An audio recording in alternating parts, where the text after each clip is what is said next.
25 साल पुराना है और इन पिछले 25 सालों के अंदर हिंदुस्तान ने डायरेक्ट सेलिंग के कई रूप देखे और डायरेक्ट सेलिंग इंडस्ट्री ने हिंदुस्तान में बड़े बड़े माइलस्टोन्स को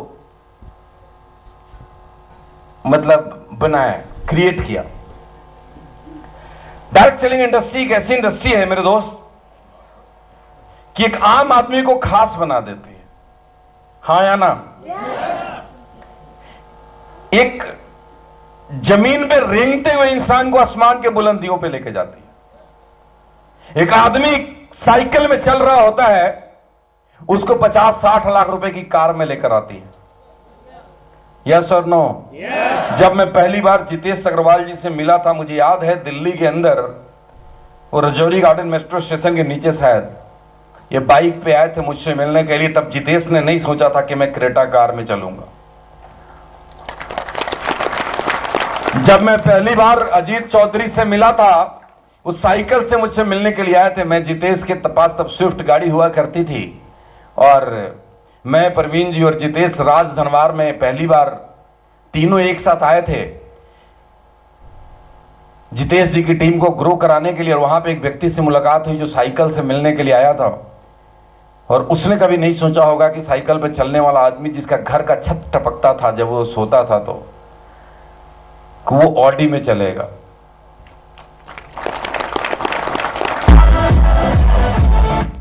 अभी नहीं, अब आपकी जरूरत नहीं है। अब लोग गर्म हो चुके है ना जी? सही बोल रहा हूं? अब इनकी जरूरत है क्या? अब तो सिर्फ मैं ही काफी हूं। पक्का? हाँ, बस ऐसे ही आपका साथ मिलता रहे। तो ये डायरेक्ट सेलिंग इंडस्ट्री के अंदर दम है कि लोग, बड़े सारे लोग ऐसे हैं देश के अंदर और दुनिया के अंदर जिन्होंने अपनी सरकारी नौकरी छोड़ दी, जिन्होंने अपनी दुकानें बंद कर ली। ये हमिंग की आवाज आ रहा है, अगर इसको कृपया बंद कर ले तो मेहरबानी होगी। ये हमिंग मेरे ख्याल मोबाइल के या कहीं से कुछ तो है। नहीं, फैन का आवाज नहीं है, आपके म्यूजिक सिस्टम से हमिंग है। आप जो भी है आप देख लीजिए इफ यू कैन, चूंकि मैं 100% अटेंशन आपका चाहता हूं। ठीक है जी? तो बड़े सारे लोगों को मैंने सरकारी नौकरी छोड़ते हुए देखा है, बड़े सारे लोगों को अपनी दुकान बंद करते हुए देखा है, बड़े सारे लोगों को अपने इंजीनियरिंग की नौकरी छोड़ते हुए देखा है। सामने मिस्टर अमित शाह हमारे बीच एग्जाम्पल है। जब मैं इनसे पहली बार मिला था आज से बहुत साल पहले, तो गुड़गांव के एक मल्टीनेशनल कंपनी में 35,000 रुपए महीने की नौकरी करते थे, जो आज भी हमारे हिंदुस्तान के करोड़ों नौजवान का सपना है कि 35,000 रुपए महीने की सैलरी मिल जाए, है या नहीं? वो इन्होंने छोड़ दिया। अमित मिश्रा जी ने एयरफोर्स की नौकरी छोड़ी और ऐसे सैकड़ों हजारों एग्जाम्पल मेरे पास हैं जिनकी जिंदगी बदली है, जो फर्श से अर्श तक का सफर पूरा किए हैं, जो कभी ट्रेन के एसी कोच में बैठने की हिम्मत नहीं करते थे, उन्होंने हवाई जहाज से यात्राएं शुरू कर दी। जो कहीं बाहर जाते थे तो धर्मशाला ढूंढते थे, वो लोग 5 स्टार होटल में रहना शुरू कर दिए। इससे बड़ा कुछ और बदलाव हो सकता है क्या इंसान के लाइफ में? आप बताइए, क्या इससे बड़ा कोई बदलाव हो सकता है? Please tell me. नहीं हो सकता। ये सच है कि ये सब कुछ हुआ और ये पावर इस इंडस्ट्री के अंदर है। ये पावर रूट प्योर के अंदर है कि आप में से हर एक व्यक्ति को वही ऊंचाई मिल सकता है जो ऊंचाई कुछ ऐसे लोगों को मिला जिनका नाम मैं एक एक करके आपके सामने रखने की कोशिश करा, जिनके रेफरेंस मैंने दिए। और आने वाले वक्त में आने वाली पीढ़ियां आपके नाम का रेफरेंस हिंदुस्तान के कोने कोने में अलग अलग स्टेज पे खड़े होकर के दे रही होगी। हाँ या ना? लेकिन मेरे दोस्त, इस डायरेक्ट सेलिंग इंडस्ट्री की एक और कड़वी सच्चाई है। और सिक्के के दो पहलू होते हैं ना, एक हेड एंड दूसरा टेल। तो उसी तरीके से इसके भी दूसरा पहलू है। ये तो मैंने सिर्फ आपको सकारात्मक बातें बताई, लेकिन ना जब मार्केट के अंदर जाते हैं, जब आप फील्ड में जाते हैं, जब आप लोगों से मिलते हैं, जब लोगों के घर घर जाते हैं, तो लोग न जाने हमारे बारे में क्या क्या बोलते हैं, किस किस नाम से पुकारते हैं, किस किस नाम से पुकारते हैं? लूटने आ गए, बर्बाद करने। हाँ, लूटने आ गए, टोपी पहनाने वाले आ गए, हाँ, जोड़ने वाले, चेन बनाने वाले, करोड़पति आ गए बनाने, वगैरह वगैरह, न जाने कितने नाम देते हैं। तो चिंता करने का नहीं, उनको बोलना भगवान श्री कृष्ण के अनेक नाम थे, फिर हमारे अनेक नाम हैं। मुद्दा ये है मेरे दोस्त, मुद्दा ये है कि इतनी खूबसूरत इंडस्ट्री होने के बावजूद लोग ऐसा क्यों सोचते?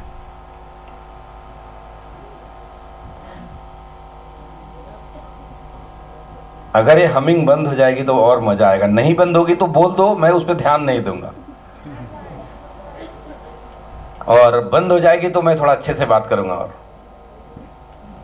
क्योंकि बात करना चाहता हूं। कहां थे हम लोग?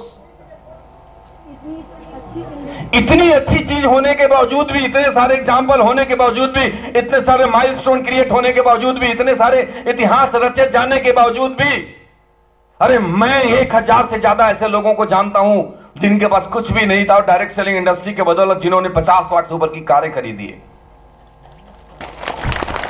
इसी झारखंड के अंदर मुझे याद है कि पहली बार मैंने जब एक रूट कैंप किया था, एक डे नाइट का प्रोग्राम किया था, पता नहीं कौन से शहर में, गिरिडीह में या कहीं पे, तो बोलना तो नहीं चाहिए लेकिन बोलना जरूरी है कि कैसे लोगों में बदलाव आया है। जैसे पहला लंच ब्रेक हुआ, मैंने सबको देखा प्लेट में अपना अपना खाना लिया और जगह जगह नीचे जमीन पे बैठ के खाना शुरू कर दिया,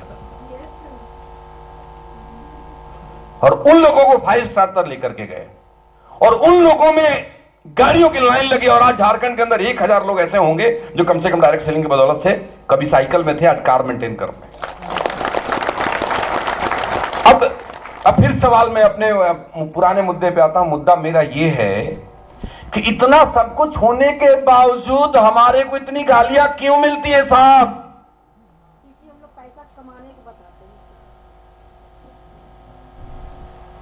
हैं। मेरा सवाल सही है या गलत? इतना पोटेंशियल होने के बावजूद हर चौथा आदमी आपको मिलेगा और वो 2% का इंसान आपको बोलेगा अरे बड़े देखे तेरे जैसे, इसमें कुछ नहीं होता। लोग ऐसे मिलते हैं। अच्छा, उनको मिलते होंगे जो काम करते, जो नहीं काम करते उनको तो कोई मिलेगा ही नहीं। मेरी बीवी कभी साइकिल से गिरी नहीं, क्योंकि कभी साइकिल चलाया ही नहीं, गिरेगा कौन? तो ऐसे लोग मिलेंगे किसको? जो घर बैठा है उसको थोड़ा ना कोई मिलेगा। हाँ, अब बंद करवा दिया जी, मेहरबानी आपकी। ठीक है, अभी बच्चा है ना, पहली बार इवेंट कर रहा है, दूसरी तीसरी बार में सीख जाएगा किन किन चीजों का ध्यान रखना। हमें हो गए 16 साल, अभी इसको नया नया कर रहा है। तो अच्छा, अब हमिंग का आप लोग नाजायज हमिंग बंद मैंने करवा दिया, तो हमिंग में आपकी गलतियां छुप रही थी। अगर कोई मोबाइल फोन पे बात कर रहा था तो अब बंद हो गया तो अब चोरी पकड़ी जाएगी। इसलिए कृपया करके ये कष्ट ना करें, ठीक है जी? अगर आपको बहुत अर्जेंट काम है, यहां बैठना आपको वर्दी नहीं लगता, तो आपको आना ही नहीं चाहिए। राइट और रॉन्ग? तभी मैं अभी अब जाकर के तो मुझे लग रहा है कि मैं बात कर पाऊंगा। अभी से 15 मिनट पहले तो मुझे लग रहा था पता नहीं मैं लोगों से बात भी कर पाऊंगा या नहीं कर पाऊंगा, बट अब भरोसा आपने बढ़ा दिया मेरा।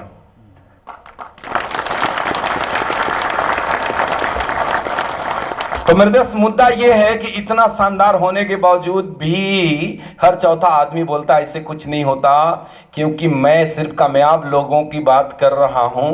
लेकिन दुनिया में जिस तरीके से हजारों लोगों को मैंने देखा है, मोटरसाइकिल से कार में आते हुए, साइकिल से कार में आते हुए, किराए के घर से अपने घर में आते हुए, वैसे करोड़ों लोग हिंदुस्तान में मिलेंगे जो नेटवर्क मार्केटिंग से 1 रुपया नहीं कमाया, डायरेक्ट सेलिंग से 1 रुपया नहीं कमाया, और वो घर बैठ करके बोलता है कि डायरेक्ट सेलिंग बिजनेस से कुछ नहीं होता। जो कमाएगा उसके लिए बिजनेस बहुत अच्छा है, और जो नहीं कमाएगा उसके लिए बिजनेस बहुत खराब है। हाँ या ना? तो बिजनेस तो अच्छा है किसके लिए? और बुरा है किसके लिए? जो नाकामयाब हो गया। मैं नट सेल में समझू, जो कामयाब है उससे 10 घंटे, 20 घंटे, 50 घंटे सुनोगे, 1000 चीजें बताकर जाएगा। जो नाकामयाब है वो बोलेगा इससे घटिया काम ही नहीं है दुनिया में। राइट और wrong? So ladies gentleman, it's very simple reason कि मोस्ट ऑफ द पीपल, ज्यादातर लोग आपको फेलियर मिले। और अब सवाल है मेरा पूरे हिंदुस्तान से कि why do people fail in direct selling business? इतनी शानदार अपॉर्चुनिटी होने के बावजूद, इतना शानदार पोटेंशियल होने के बावजूद लोग क्यों फेल हो रहे हैं डायरेक्ट सेलिंग बिजनेस? और आज मैं इन्हीं कारणों पे आपसे बात करना चाहता हूं, इस उम्मीद के में कि अगर आपको यह कारण समझ में आ गया कि लोग इन वजहों से फेल होते हैं, ये काम करने की वजह से फेल होते हैं, तो आप वो गलतियां नहीं करेंगे। हाँ या ना? और मैं साथ में ये भी बताऊंगा कि और क्या क्या करके आपको कामयाबी मिलेगी। और आज मैं एक बॉन्ड पेपर पे आपके साथ एग्रीमेंट करने को तैयार हूं कि जो मैं बता के जा रहा हूं 5 साल करो नियम से, आपकी जिंदगी नहीं बदली साहब, आपके जूते मेरे सर, इससे बड़ी बात नहीं बोल सकता। 100% गारंटी मैं कामयाबी के ले सकता हूं, 99% नहीं। कितना परसेंट साहब? 100%। कितना परसेंट? 100%। तो मैं आपको एक एक करके कारण बताता हूं कि डायरेक्ट सेलिंग में लोगों के नाकामयाब होने के कारण क्या हैं। नाकामयाब होने का जो पहला कारण है कि ज्यादातर लोग डायरेक्ट सेलिंग बिजनेस को समझते ही नहीं कि बिजनेस क्या है। वो अपने तरीके से अंदाजा लगाते हैं, वो अपने अंदाज से सोचते हैं कि ऐसा होगा वैसा होगा। पहला slide, most of the people don't understand direct selling. Direct selling business को नहीं समझते। एक कहानी सुनाता हूं आपको। एक गांव में गांव वालों ने कभी कोई हाथी नहीं देखा था। आपने तो सभी ने देखा होगा। yes. कभी की बात है। अब कहानी सच्ची हो या काल्पनिक उसमें मत जाना, लेकिन जो मैसेज है वो बड़ा सच्चा है। तो गांव वालों ने कभी हाथी नहीं देखा था और रात को उस गांव में हाथी आया और सुबह लोगों ने देखा हाथी के पैरों के निशान थे। बारिश का मौसम था, मिट्टी गीले हुए पड़े थे, तो हाथी के पैरों के निशान अच्छे से दिख रहे थे। गांव के लोग इकट्ठा हुए और इकट्ठा होने के बाद बोला ये किस चीज के निशान है, किस जानवर के पैरों के निशान है। हर कोई अपना अलग अलग तरीके से अपना वक्तव्य देना शुरू कर दिया। बोला कि ये नहीं, ये जो कोई बोला शेर का है, कोई बोला बाघ का है, कोई बोला कुछ है। तो ज्ञानी बाबा आ गए। ज्ञानी बाबा समझते हो ना? हर गांव में 2-4 होते हैं। और ज्ञानी बाबा की पहचान आपको करनी होगी। ज्ञानी बाबा कौन है? तो जो चौक पे चाय की चुस्की लेते हुए नरेंद्र मोदी को सलाह दे, वो ज्ञानी बाबा है। जो क्रिकेट मैच देखते हुए विराट कोहली को सलाह दे, वो ज्ञानी बाबा है। उन ज्ञानी बाबा का इलाज होना चाहिए, जब भी कुछ ज्ञान दे तो 2 थप्पड़, उससे नीचे का कोई ज्ञान नहीं है ऐसे लोगों के। गलत या सही? वो जो खेल रहा होता है वह खड़ा नहीं हो सकता, उसको ज्ञान दे रहा है, देखो तो कैसे खेला है, तू खेल लेगा जैसे। तो ऐसे कोई ज्ञानी बाबा आ गए। अच्छा, मैं ये सब चीजें इतना स्पष्ट रूप से आपको इसलिए बताता हूं कि बड़े सारे लोग भरे हुए हैं ऐसे ज्ञानी बाबा, और उनसे थोड़ा बचिएगा। वो किसी काम के नहीं होते हैं। उनसे बड़ा नॉनसेंस और नालायक लोग इस धरती पे हैं ही नहीं। तो ज्ञानी बाबा ने बोला कि तुम लोगों को नहीं पता, मैं बताता हूं। हिरन अपने पैरों में चक्की बांध कर दौड़ी है।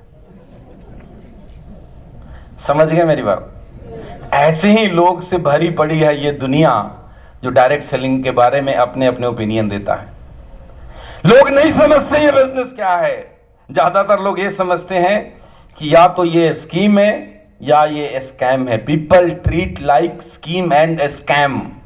स्कैम का मतलब समझते हैं सभी लोग? स्कैम का मतलब धोखाधड़ी, घोटाला। आज से बहुत साल पहले जब बिहार और झारखंड एक ही था, तो 2 स्टेट को मिलाकर के एक बड़ा सा घोटाला हुआ था। क्या नाम है उसका? तो सभी जानते होंगे, क्योंकि घोटाला के मुखिया आप ही के यहां रहे बड़े दिनों तक जेल में। तो ये स्कैम, कुछ लोग समझते हैं कि ये बिजनेस क्या है यार, स्कैम है, लूट लेगा, बर्बाद कर देगा, ये कर देगा, वो कर देगा। तो भैया उनको समझाने का मतलब है पत्थर पे सिर मारना। मत समझाओ उनको, बोले नमस्ते। बहुत सारी लोगों से दुनिया भरी पड़ी है। मेरा तो एक पॉलिसी रहा डायरेक्ट सेलिंग के अंदर, मैंने काम करा फील्ड में इतने सालों तक, आओ आए तो वेलकम, नहीं तो भीड़ कम, आए तो बेस्ट, नहीं तो नेक्स्ट, है ना।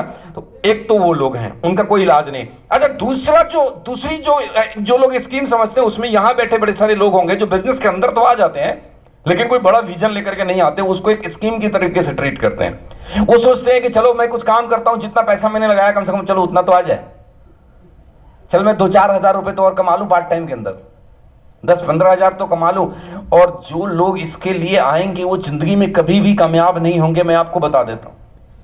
अगर आपको कामयाबी चाहिए तो बड़े विजन के साथ आना पड़ेगा। आप अगर करोड़ों रुपए के लिए आएंगे तो यहां कामयाब हो जाएंगे, हजारों के लिए आएंगे तो नहीं कामयाब हो, क्योंकि जितना इनपुट मांगता है ना ये बिजनेस, वो वही आदमी लगाता है इनपुट जिसको करोड़ों चाहिए। जिसको हजारों चाहिए वो तो नौकरी ढूंढ लेगा, हाँ या ना। तो ये स्कीम नहीं है और स्कैम नहीं है। मैं कहता हूं it's neither scheme nor scam, it's a wonderful business. ये बड़ी एक शानदार तरीके का बिजनेस है। लिखा है it's neither scheme nor scam, it's a wonderful business. बहुत ही एक शानदार तरीके का बिजनेस है, बस बिजनेस को बिजनेस के तरीके से करना पड़ेगा। ये बात आप लोग समझिए कि बिजनेस को बिजनेस के तरीके से करना पड़ेगा। लोग इसके तरीके से नहीं करते, लोग अपने तरीके से करने की कोशिश करते हैं, इसलिए फेल हो जाते हैं। जितने भी फेलियर है उनके ऊपर आप केस स्टडी करके देख लीजिए, उन्होंने अपने तरीके से करने की कोशिश करा। देखो दुनिया में जितने भी काम है ना, उनके तरीके अलग अलग है। कारपेंटर का काम करने का तरीका अलग है, टीवी ठीक करने वाले का काम करने का तरीका अलग है, खेती करने का तरीका अलग है, पढ़ाने का तरीका अलग है। कोई भी काम दूसरे तरीके से नहीं हो सकता, उसका जो काम है उस तरीके से करना पड़ेगा। लोग इस बात को नहीं समझते, बिजनेस के तरीके से ट्रीट नहीं करते, और जिसकी वजह से बिजनेस में फेल हो जाते हैं। और वही लोग 2 साल बाद फिर कोई नेटवर्कर मिलेगा, बोलेंगे बेटा मैंने भी करके छोड़ दिया। तो जब भी कोई आपको ऐसा बोले कि मैंने भी करके छोड़ दिया, तो बोलिएगा सर आपने कितना साल किया था? बोलेगा बहुत साल पहले किए थे। बोला रोज कितने सालों तक काम किया था सिस्टम से? जो करेगा वो कभी नाकामयाब नहीं हो सकता। लोग सोचते हैं people understand it's a business of making people fool. लोग समझते हैं कि ये लोगों को मूर्ख बनाने का बिजनेस है। क्या ये सच में लोगों को मूर्ख बनाने का बिजनेस है? This is the business of making people cool. Fool नहीं, कूल बनाने का बिजनेस है। अरे साहब, इसी झारखंड की धरती पे वो भी दिन देखा था कि जब लोगों को खाने के सलीके भी ठीक से नहीं मालूम थे, और फिर वही लोग कुछ साल काम करके विदेश यात्रा गए, कहां गए, सारी दुनिया देखी साहब बन के।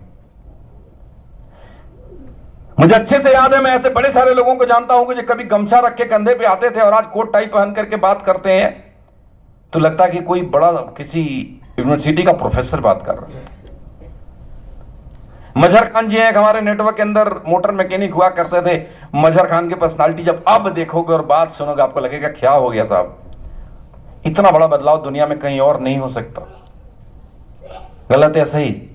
अगर बचपन में आपने पढ़ाई अच्छे से कर ली तो दुनिया में बड़े स्कोप आपके लिए खुले हैं। अगर पढ़ाई अच्छे से नहीं किया तो जवानी में आते आते सारे स्कोप बंद हो जाते हैं। वैसे में एक उम्मीद है डायरेक्ट सेलिंग, जो आपको पूरी दुनिया को एक्सप्लोर करने का अपॉर्चुनिटी दे देता है।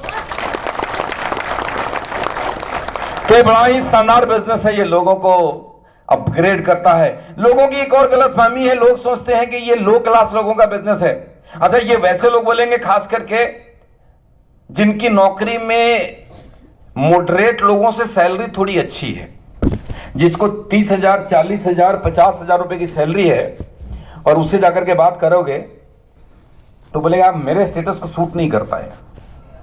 हालांकि हर कोई नहीं बोलता, सुनामी मैडम है जिनकी सैलरी बहुत अच्छी है लेकिन इनकी स्टेटस को सूट करता है। ऐसे बहुत सारे लोग हैं जिनको सूट करता है, लेकिन उनमें से कुछ लोग ऐसे होंगे जो बोलेंगे नहीं नहीं मेरे लेवल को ये सूट नहीं करता। सुनामी मैडम झारखंड पुलिस के अंदर सब इंस्पेक्टर के पोस्ट पे हैं, सीएम के सिक्योरिटी में है, सीएम सिक्योरिटी में है ना,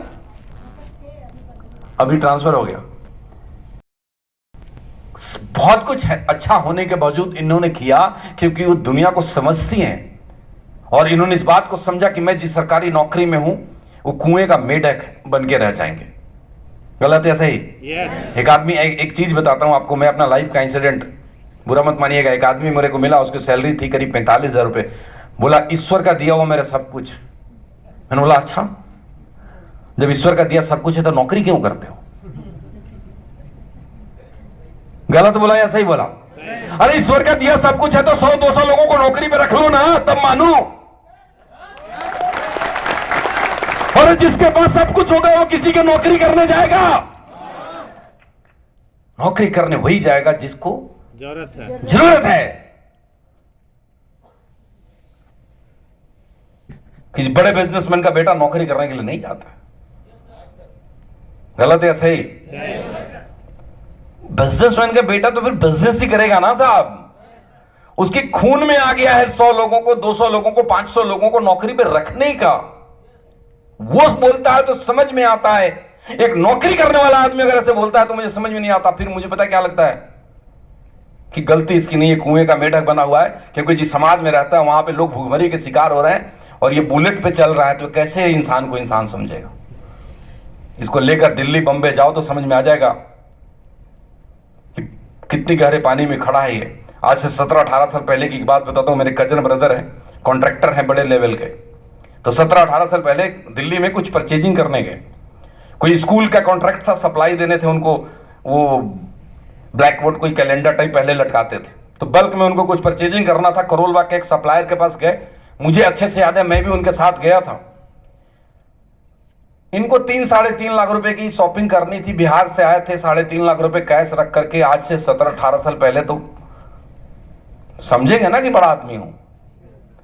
तो वो थोड़े से उसमें थे कि मेरे को पूछ नहीं रहा है, पानी नहीं दे रहा है, चाय नहीं पूछ रहा है, थोड़े से एटीट्यूड दिखा रहे थे। अब 5-10 मिनट इनको कंट्रोल किया, फिर इनसे रहा नहीं गया तो जाके काउंटर बोले भाई साहब मेरे को थोड़ा जल्दी है और मेरी परचेजिंग भी बल्क की है। तो बोलता कितने का परचेजिंग करना आपको? बोले है 3-4 लाख का।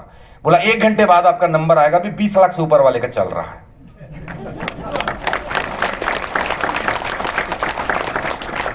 अगर वो वहां नहीं जाते तो मोतिहारी शहर में बुलेट पे चढ़ के घूमते थे और उनको लगता मैं ही फन्ने खाऊं। दुनिया जाओगे तो समझ में आएगा हम कहां हैं। गलत या सही? लोग कहता है कि छोटे लोगों का बिजनेस है। नहीं, ये छोटे लोगों का बिजनेस नहीं है साहब। This is the business of making people high class. ये लो क्लास लोगों का बिजनेस नहीं है, ये लोगों को हाई क्लास में लाने का बिजनेस है। आपका क्लास जो भी है, आप, थैंक यू, आप जिस भी लेवल पे आपके लेवल को सुधारेगा ये आप लोगों को बताइएगा, आप लोगों को समझाइएगा कि साहब आपकी प्रतिष्ठा बढ़ेगी, आपकी इनकम बढ़ेगी, आपका रिस्पेक्ट बढ़ेगा। मैं आपसे पूछता हूं कि मैं टीचिंग करता था तब मुझे ज्यादा रिस्पेक्ट था या आज मेरे पास ज्यादा रिस्पेक्ट है? जब मैं टीचिंग करता था तब मेरे पास ज्यादा पैसा था या आज मेरे पास ज्यादा पैसा है? जब मैं टीचिंग करता था तब मेरा बड़ा सोशल सर्कल था या आज मेरा सोशल सर्कल? और उसके बाद कोई टीचर बोले मेरे को इसकी जरूरत नहीं है। भैया जरूरत तो है। आंख पे पट्टी बांध लेने से अंधेरा नहीं होता। जरूरत तो तुमको है। तुम देख रहे हो उन गांव वालों को जिसको खाने पे मुश्किल है। तुम बुलेट पे चढ़ रहे हो, तुम्हें लग रहा है मैंने दुनिया जीत लिया। दुनिया देखोगे, बाहर जाओगे। ऐसी चल रहा है यहां पे जितेश? बाहर जाओगे तो समझ में आएगी। आप इस लोगों को समझाइए, ये हमारा रेस्पॉन्सिबिलिटी है। It's our duty to teach them कि this is not the business of low class people but actually it's a business of making people high class, उनके क्लास को हाई करने का। अच्छा, उनको तकलीफ किस बात की है? उनको तकलीफ किस बात की है कि मैं तो जी 25,000 कमाता था, ये विजय भारती पारा टीचर था 6,000। कितना कमाता था विजय? 6,000 कमाता था। अब ये विजय वर्णाकार में चलने लग गया, ये इसको तो मैं कुछ समझता नहीं था। तकलीफ तो होगी ना साहब, बहुत तकलीफ होगी, कलेजे पे सांप लौटेंगे। तो आपको ये समझाना है लोगों को कि साहब भ्रम को आप बदलिए। मैं आपको एक एक चीज इसलिए समझा रहा हूं। कोई बोलेंगे मैं बहुत जानता हूं, बोले नहीं जानते। ये मेरे डायलॉग होते थे, बोला कि मैं बहुत जानता हूं, मैंने बोला नहीं, आप सिर्फ आप सुने हैं, आप जानते हैं, आप समझते नहीं। क्योंकि समझ रहे होते तो आप यहां नहीं बैठे होते, आप किसी स्टेज पे होते और मैं आपके बारे में लोगों को कहानी सुना रहा होता। हाँ या ना? So this is the business of making people high class. And और क्या है, पीपल थिंक, हाँ ये अब जो लोग अंदर आ गए हैं वो लोग क्यों छोड़ के जाते हैं थोड़े दिन टाइम लगाने के बावजूद भी? Why people quit? It's a major factor जो है, पीपल थिंक कि मैं कुछ लोगों को बिजनेस में इंट्रोड्यूस कर दूंगा और मेरे को पैसा अपने आप आएगा, और यहीं पे गलती हो जाती है। कुछ लोगों को बिजनेस में इंट्रोड्यूस करके पैसे नहीं आते साहब, बिना काम के पैसे कहीं भी नहीं आता। हां, आपको अपने आप पैसे आएंगे एक दिन, लेकिन कब? जब आप कुछ लोगों को कामयाब बना देंगे।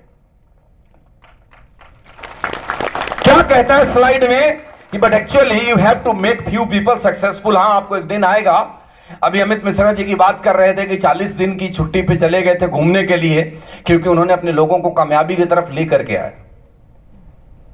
आप देखिए, एक बात समझिए, जो सिर्फ अपने लिए करता है उसकी उम्र बड़ी छोटी होती है, और जो दूसरों के लिए करता है उसकी उम्र लंबी होती है, वो अमर हो जाता है। सांसें तो उतनी ही है जितनी भगवान ने दे रखा है, उसका शरीर त्याग देगा लेकिन वो आदमी अमर रहेगा। बिजनेस के अंदर अगर आपको बड़ी कामयाबी चाहिए, डायरेक्ट सेलिंग इंडस्ट्री के अंदर, तो एक बात को समझिए, आप ये मत सोचिएगा कभी भी जिंदगी में कि इसको ज्वाइन करा देने से मेरा बिजनेस चलेगा। नहीं, ये आया है तो मेरी जिम्मेवारी है, इसको कामयाब बनाऊंगा। और अगर आप इस अप्रोच के साथ काम करेंगे आपको बड़ी कामयाबी मिलेगी। मेरा सवाल आपसे है कि इत्र बांटने वाले को इत्र लगाने की जरूरत है ना? जो जिम में इंस्ट्रक्टर जो प्रैक्टिस करा रहा होता है, वो प्रैक्टिस करा करके इतना फिट रहता है कि उसको अलग से करने की जरूरत नहीं है। जो लीडर सिर्फ अपने चेक के बारे में सोचते हैं वो पूरी जिंदगी स्ट्रगल में रहते हैं, और जो औरों के चेक के बारे में सोचते हैं वो कब करोड़पति बन जाते हैं उनको खुद ही नहीं पता लगता। और अब तालियां तेज उम्मीद करता हूं मैं आपसे। Yes, so this is the business of making few people successful. मैं यहां पर क्यों आया रांची में? कोई जरूरत नहीं थी आने की। कैपेबल लीडर्स हमारे पास भरे पड़े हैं, बट इट्स माई रिजोल्यूशन कि मैं तब तक फील्ड में हूं जब तक कम से कम 100 डायमंड में नहीं देख लूं। 100 लोगों को डायमंड बना दूंगा, उसके बाद वो 100 लोग, हजारों लाखों लोगों को कामयाब बना देंगे शायद। हाँ या नहीं? एक दिन आएगा कि आप घर बैठे आपको पैसे आएंगे, लेकिन वो दिन तब आएगा जब आपके नीचे लोग कामयाब होंगे। अभी अमित जी फिर 17-18 दिनों के लिए कई सारे कंट्री के टूर पे जा रहे हैं।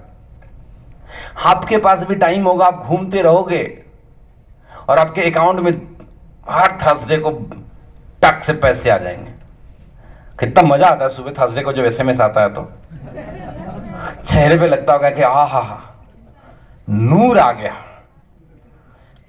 विदेश रहोगे, किसी आइलैंड पे बैठे हुए हो, कहीं पे कोई स्पीड बोट लेके अपने वाइफ के साथ या अपने दोस्त के साथ घूम रहे हो, समंदर के अंदर हो, नेटवर्क नहीं है, वापिस आओगे होटल में, मोबाइल ऑन करोगे, देखोगे अच्छा इस हफ्ते का चेक कितना। ये दिन आएगा, लेकिन मालूम किसका आएगा? जो ये सोचेगा कि मेरे साथ इस बंदे का चेक कितना है। आपको ऑडी चाहिए तो आपको लोगों को वरना होंडा सिटी वगैरह वगैरह, दिलवाना होगा। होंडा सिटी चाहिए तो नीचे अल्टो क्विड दिलाना पड़ेगा, अल्टो चाहिए तो नीचे लोगों को कम से कम बाइक तो। दिलवाना होगा। बड़ी सिंपल सा बिजनेस है, बहुत साधारण बिजनेस है, बड़ी सिंपल सा करना है। लोग इसको अपनी बेहुदे सोच से कॉम्प्लिकेटेड बना देते हैं। ये कॉम्प्लिकेटेड बिल्कुल भी नहीं है। Think about the people. इस बिजनेस में एक लाइन बोला जाता है, build the people, people will build the business. इंसान को और बेहतर इंसान बनाने के लिए एफर्ट्स करिए, और वो तब करेंगे जब आप खुद को बेहतर बनाने के लिए पहले एफर्ट्स करेंगे। हाँ या ना? और लोगों के बारे में सोचेंगे ना, आपको बड़ी बड़ी कामयाबी मिलेगी। और कुछ कारण हैं इसके अलावा, कोई मेजर कुछ कारण मैं आपको बताऊंगा जिसकी वजह से लोग और अनसक्सेसफुल होते हैं। फेलियर होने के अलावा ये तो पहली चीज में बता दिया कि बिजनेस को समझने का तरीका ही गलत है। लोग उस तरीके से नहीं होता बिजनेस जैसे लोग सोचते हैं। जैसे क्या नाम है आपका? विकेश जिस दिन ये सोचेगा ना कि मेरे टीम ग्रुप ए और ग्रुप बी में 10 लोगों को मुझे कमवाना है और दिल से उसके लिए फर्ज करेगा, तो विकेश की इनकम बढ़ती चली जाएगी। लेकिन विकेश सिर्फ अपने चेक के बारे में सोचेगा, चल मेरा 5,000 आ गया, मेरा काम चल जाएगा, तो भैया तेरा 5,000 में तो काम चला, लेकिन तेरे नीचे किसी का काम नहीं चल रहा है, कल होकर छोड़ जाएगा बिजनेस। गलत या सही? राइट और wrong? Think about the people. मैं आपको वो सब मंत्र दे रहा हूं जो किसी किताब में नहीं पढ़ा, अनुभव की बात बताता। और कुछ कारण है जिसकी वजह से लोग नाकामयाब होते हैं, एक एक करके समझने की कोशिश करते हैं। इस बिजनेस में नाकामयाब होने का एक और बड़ा रीजन है कि इस बिजनेस में कोई इन्वेस्टमेंट नहीं होता। आई नीड अ वाटर बोतल। इस बिजनेस के अंदर नाकामयाब होने का एक बहुत बड़ा कारण है कि इस बिजनेस में कोई इन्वेस्टमेंट नहीं है। अच्छा, मैं आपसे पूछता हूं, आज रांची शहर के अंदर मुझे एक किराने की दुकान खोलनी है तो कितना पैसा लगाना पड़ेगा?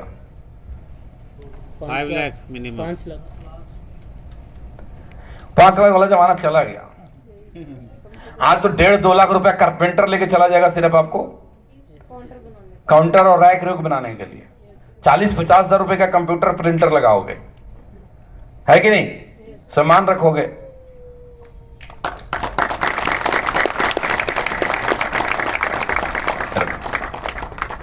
$10 लाख रुपए लगाएंगे। विकेश ने अगर 10 लाख रुपए लगाया है, दुकान खोला है, तो विकेश की कमिटमेंट बढ़ेगी और ये सुबह 6 बजे उठ करके दुकान पे जाएगा। हाँ या ना? क्योंकि इसके 10 लाख रुपए लगे हुए हैं। हमारे बिजनेस की सबसे बड़ी विडंबना है, पैसे कुछ लगते नहीं। जो पैसे दिए उसका प्रोडक्ट मिल गया, हर्बो रूट ले लिया, नर्बो रूट ले लिया, सूट पहन लिया, बोला मेरे बाप का क्या जाता है। सुबह अपलाइन 6 बजे बुलाएगा, बोलेगा ठंड बहुत है, दर्द हो रहा है, नींद पूरा नहीं हुआ है, लेकिन वो दुकान खोलने के लिए फीवर में मर रहा होगा, तब भी ये क्रोसिन के टेबलेट खा करके दुकान को खोल देगा। मैं ये नहीं कहता हूं कि वो दुकान को खोलना गलत है, बिल्कुल ठीक है, क्योंकि वो कमिटेड है अपने व्यापार के प्रति। और यहां लोग इसीलिए कमिटेड नहीं होते कि पैसा नहीं लगता।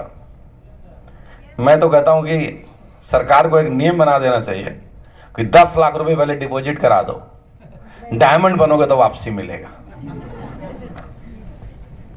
फिर कोई फेल नहीं होगा। गलत या सही? अरे जिसने समझा मेरे पैसे लगे हैं वो कमाया, और जिसने समझा मेरे बाप का क्या लगा वो नहीं कमाया। कोविड के दौरान हमने 2 करोड़ से ज्यादा इन्वेस्ट किए थे, तो सारी दुनिया कोविड से डर रही थी और हम हिंदुस्तान के कोने कोने घूम रहे थे।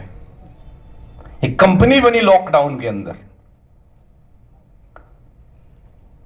पैसा तो आप नहीं लगा सकते, एक काम करिए, दीवार के ऊपर एक पेपर पे लिखकर चिपकाइए कि रूट प्योर में मेरा 1 करोड़ रुपए लगा। कितना पैसा लगा है? 1 करोड़ रुपए में जो मेरा रूट प्योर में लगा है, जब तक ये पैसे 1 करोड़ मेरे वापिस नहीं आते, मैं चैन से बैठने वाला नहीं हूं। 10,000 की इनकम आ जाए तो लिखो 10,000 आ गया, अभी भी 99,90,000 बाकी है। और ऐसे करके तुम कमाओगे। इस अप्रोच एटीट्यूड के साथ काम जो करेगा वो कामयाब होगा। 10 लाख का दुकानदार जो महीने में 50,000 कमाने का टारगेट लेकर के चलता है वो बड़ा सिंसियर है। और करोड़ों का बिजनेस करने वाला रूट प्योर एडवाइजर जो महीने में 10 लाख 20 लाख कमा सकता है वो बिल्कुल सिंसियर नहीं है, क्योंकि उसका कुछ लगा ही नहीं है। एक और कारण है इस बिजनेस में नाकामयाब होने के लिए, अच्छा नहीं लगा है, वो कमिटमेंट नहीं शो करेगा, 6 महीने साल भर बाद वो घर में बैठ जाएगा, फिर कोई आएगा बोलेगा अरे मैंने भी रूट प्योर किया था। अरे यार कर किया था तू बोल मैंने भी ज्वाइन किया था, काम नहीं किया था। क्या किया था मोहन? ज्वाइन किया था। काम करने के लिए आपको सुबह 6 बजे उठना पड़ेगा, रात को 12 बजे तक काम करना पड़ेगा। आपको ये समझना पड़ेगा, सिस्टम को समझना पड़ेगा, अपलाइन के पास जाना पड़ेगा, सेमिनार में आना पड़ेगा, ट्रेनिंग में आना पड़ेगा, सारी चीजें समझनी पड़ेगी, अपने आप को पॉलिश करना पड़ेगा, अपने ब्रेन के थिंकिंग लेवल को इंप्रूव करना पड़ेगा और वगैरह वगैरह हजार चीजें जो हम आपको समझाते रहते हैं वो सब करना पड़ेगा। लगातार 5 साल करोगे और 5 साल लगातार करोगे सच्चे मन के साथ, अपलाइन के गाइडेंस के साथ। आपकी जिंदगी ना बदले तो मेरा नाम बदल देना। बस ये 5 साल आपको करना तो पड़ेगा। इस बिजनेस में नाकामयाब होने का एक और बड़ा कारण है कि इसका कोई एग्जिट बैरियर नहीं है। There is no exit barrier, no exit barrier. इन्होंने 10 लाख रुपए लगा करके किराने का दुकान खोला ना तो इसको बंद करने में 100 बार सोचेंगे। Yes sir. कमाई नहीं आ रही होगी अगर 4-5 महीने तक, 6 महीने तक, तो इनपुट डालेंगे, एकदम से बंद नहीं करेंगे, क्योंकि 2 लाख रुपए जो कारपेंटर को दिए थे अब वो कबाड़ हो जाएगा। वो लकड़ी को बेचने जाओगे कोई खरीदार नहीं मिलेगा 50,000 में। कंप्यूटर प्रिंटर 50,000 का खरीदा था 20,000 में नहीं बिकेगा, मार्केट में उधारी लगी हुई है। उन सारी चीजों पे अगर कंट्रोल करे तभी जाकर के एग्जिट हो सकते हैं। हमारे बिजनेस में एग्जिट होने के लिए क्या करना पड़ता है? कुछ नहीं करना। नहीं, जिसको नहीं मालूम है एग्जिट होने का मन है तो मैं एक फॉर्मूला बताता हूं। अपलाइन का नंबर ब्लॉक कर दो, बहुत आसान तरीका है एग्जिट होने का। हो गया एग्जिट। ब्लॉक ही कर दोगे तो झंझट ही खत्म देखने का, और ब्लॉक नहीं करोगे तो स्क्रीन पे 1 बार दिखेगा, 2 बार दिखेगा, 4 बार दिखेगा, 5वां बार में गया यार एक बार पूछ ही लेता हूं, तो हो सकता है आपको मोटिवेट कर दे। यहां एग्जिट बैरियर है ही नहीं, जिसको जब मन आया इधर आया, इधर किया उधर किया, 4 महीने इधर, 2 महीने उधर, 6 महीने उधर कूद रहा है। कुछ नहीं होगा ऐसे लोगों का। समझ में आई? नाकामयाब होने का एक और कारण है सबसे बड़ा, लोगों के रियलिस्टिक एक्सपेक्टेशंस नहीं होते, अनरियलिस्टिक एक्सपेक्टेशंस होते हैं कई बार। नाकामयाब होने के और कारण जो है वो ये है, ये डिस्टेंस थोड़ा ज्यादा होने से, हाँ, डेविएटेड फ्रॉम ट्रैक। लोग क्या होता है ना, ट्रैक से बड़ा जल्दी डेविएट हो जाते हैं। ये बड़ा इंपॉर्टेंट है, मैं इसमें 5-7 मिनट लेकर समझाना चाहता हूं आपको। एक रास्ते में चल रहा है वो भटक जाएगा। ज्यादातर लोग जो कामयाब नहीं हुए वो मैक्सिमम भटकती आत्मा है। 2 महीने इस कंपनी, 2 महीने उस कंपनी, 4 महीने इस कंपनी, 2 महीने उस कंपनी, कभी क्रिप्टो आएगा उसमें लग जाएंगे, कभी बकरी बेचने वाला आएगा उसमें लग जाएंगे। कोई आके बोलेगा इसमें करना कुछ नहीं है, बकरी कंपनी बकरी खरीद के पालती है, तुम 10,000 डाल दो, 5 बकरी होगा, बकरी 4 बच्चे देगी, उसका 40 बच्चा होगा, उसका 4,000 होगा, तुम्हें इतना पैसा आएगा। वो बकरी पालना है तो खुद पाल ले भाई, दूसरे के हाथ में क्यों पैसा देना? लोगों को समझ में नहीं आता। लोग आसान रास्ता ढूंढते हैं, लेकिन आपको बात बता दूं, जो रास्ता आसान होगा आपको जहन्नुम में लेके जा रहा है। जन्नत में तो आपको मुश्किल रास्ता ही लेकर जाएगा, ये बता देता हूं आपको मैं। आसानी से पैसे नहीं आते साथ। कोई कहता है, हाँ, लोग आकर के बोलता है कि यार तुम कब तक प्रोडक्ट बेचोगे, प्रोडक्ट बेच रहे हो, प्रोडक्ट बेचने का काम छोड़ो, हमारे पास आ जाओ, क्रिप्टो में लग जाओ, इसमें कुछ करना नहीं है, बिना करे पैसे आ जाएगा। हवा बेचे, इसमें बिना करे पैसे आ जाएगा। तो आज आपको एक कहानी सुनाता हूं, सुना देना। रामायण का प्रसंग है। भगवान श्री रामचंद्र अपने अनुज लक्ष्मण जी और अपनी भार्या सीता माता के साथ जंगल में थे वनवास के दिनों में। शूर्पणखा नाम की एक राक्षसनी आई वो प्रणय का प्रस्ताव रखा राम जी के और लक्ष्मण जी के पास। लक्ष्मण जी ने नाक काट लिया। वो रोते हुए भाई के पास गई, अपने रावण के पास, बोली मेरा नाक काट लिया। रावण ने बोला कोई बात नहीं, मैं वो उसकी बीवी को किडनैप करके लाता हूं। वो मारीच के पास गया। मारीच को बोला तू सोने का हिरन बन जा और सीता तुम्हारे को जाकर रिझा, तुम्हारे पीछे पीछे राम दौड़ेगा, मैं उसको किडनैप कर लूंगा। वो गया। सीता मैया ने सोने का हिरन देखा। राम जी ने समझाया सीते ये कोई माया है, हिरन सोने का नहीं होता। जो साक्षात लक्ष्मी के रूप सीता मैया जब दिग्भ्रमित हो गई और सोने के हिरन को असली हिरन समझ लिया, तो बाकी तो इंसान ही है ना, कहीं भी डेविएट हो जाते हैं। और राम जी समझाते रहे, लेकिन बोली आप मुझसे प्यार करते हैं तो ये ला करके मुझे दीजिए। भगवान थे, लेकिन थे तो बेचारे पति भी।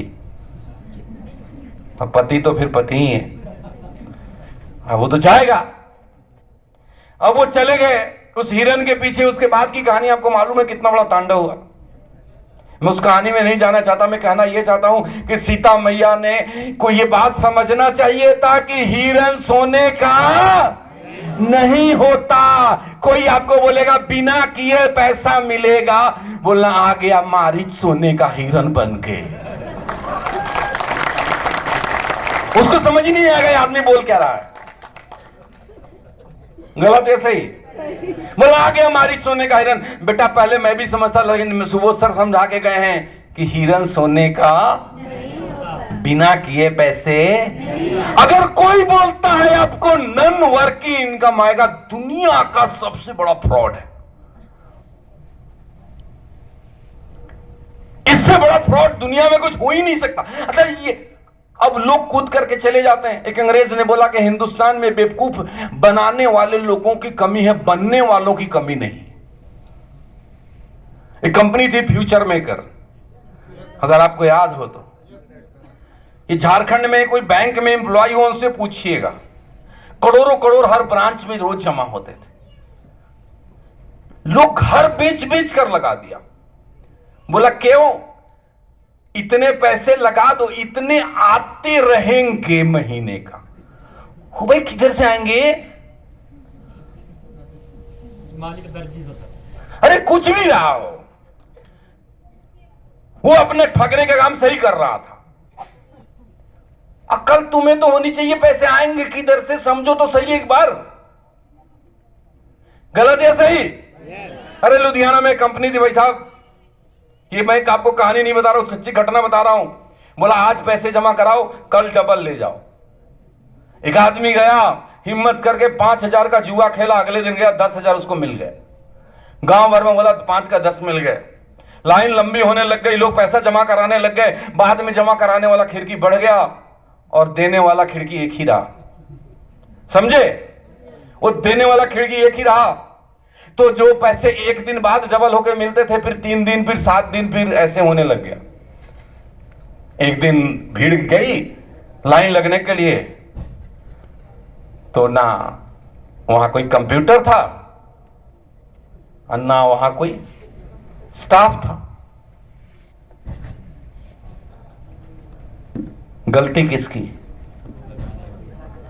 लूटने वालों की या भाई? लूटने वालों की कभी गलती नहीं है। तुम लुटाओगे पैसे सड़क पे तो लोग तो उठाएगा ना, तो तुम्हें संभाल के रखना है नहीं। तुम डेविएट और लालच में आ रहे हो, बिना किए आ जाएगा। ऐसा कैसे होता है बिना किए? आप सिस्टम को समझो। रूट प्योर से पैसे कब आते हैं? काम करना। जब आपके टीम में सेल्स जनरेट होता है तो आता है। आपको कोई बोले कि आप यहां पे इतने पैसे डाल दो, आपको इतने आते रहेंगे, और फिर भी आप चले जाओगे। अच्छा लोग पता क्या बोलते थे? कहीं से भी दे, हमें क्या, मुझे तो आ रहा है। आए भी बड़े सारे लोगों को। वो बंदर वाली कहानी सुना है ना, कि एक ने बंदर खरीदा फिर बेचा। तो अब छोड़ो, कितनी कहानियां सुनाऊं। लंबी सारी है। ये आपको समझिए, आपको इन चीजों से बचना, आपको डिविएट नहीं होना ट्रैक से। लोग उल्टी सीधी बातें करते हैं। एक बंदा अपना एक कंपनी का प्रचार में लिखा था, सुनते रहना कैसा, सेमिनार जाने का कोई झंझट नहीं, टाई पहनने का कोई झंझट नहीं, सामान खरीदने बेचने का कोई झंझट नहीं, ट्रेनिंग के टिकट खरीदने का कोई झंझट नहीं, घर बैठे मोबाइल पे बटन क्लिक करें और रोज पैसे कमाएं। मैं ढूंढ रहा था यार ये बंदा है कौन, मेरे सामने आता तो मैं उसको ये बोलता, भाई एक स्कूल खुली है जहां पे टीचर कहता है बच्चों को स्कूल आने का कोई झंझट नहीं, सुबह उठने का कोई झंझट, नहाने का कोई झंझट, टाई पहनने का कोई झंझट, अपने आप मैं पास करा दूंगा। तू भेजेगा अपने बच्चे को ऐसे स्कूल में? अपने बच्चे को नहीं भेजेगा, क्योंकि जो झंझट है वही झंझट उसको इंसान बनाएगा। तो तू अपने बच्चे को इंसान बनाने के लिए तो सारे झंझट पालने को तैयार है, और जिस झंझट से लोग काबिल बन रहे हैं, टाई लगाकर मीटिंग में आकर ट्रेनिंग में आकर सीख रहे हैं, वो तुम्हें झंझट लगता है? गलत है सही? और लोगों को लगता है सही कह रहा है यार, बहुत थक गया हूं मैं संडे संडे जाकर।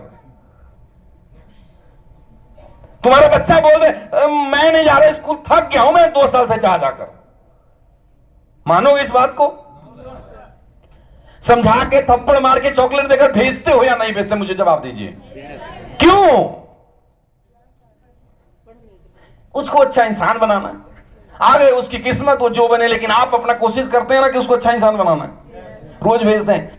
और कोई बोले यार किन झंझटों में पड़े हुए रोज रोज भेजने का, ऐसे तो गधे भरे पड़े हैं इस दुनिया में। और मुझे उस पर खुंदस कम है, उसको देख करके पोस्ट खुश होने वाले लोगों से मैं समझता हूं कि तुम्हें अभी भी अकल पे मैंने मिट्टी आ गई है। समझ आया ना? लोग डिविएट हो जाते हैं ट्रैक से डिविएट मत होइए साहब, और ना अपने लोगों को होने दीजिए। फ्री में पैसे कहीं से नहीं मिलते। दूसरी बात, लोग सिस्टम को फॉलो नहीं करते। बड़ा इंपॉर्टेंट टॉपिक है ये। सिस्टम से काम नहीं करोगे कामयाबी नहीं मिलेगी। इसको बड़ा लाइटर नोट में मैं आपको समझाता हूं। आप लोगों ने बस में सफर किया है कभी?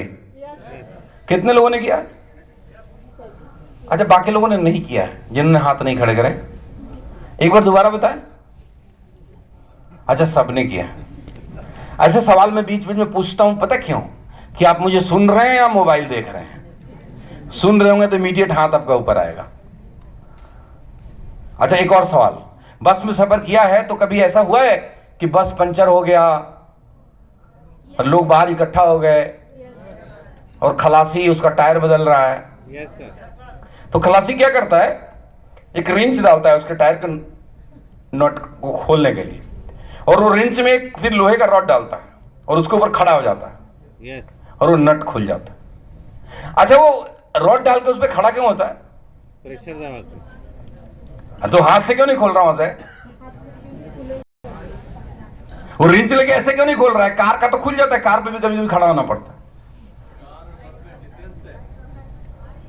वो हैवी है पूरा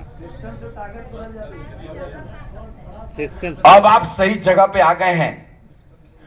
उस नट को खोलने के लिए जितना फोर्स चाहिए वो 40 किलो के खलासी में उतनी ताकत नहीं है।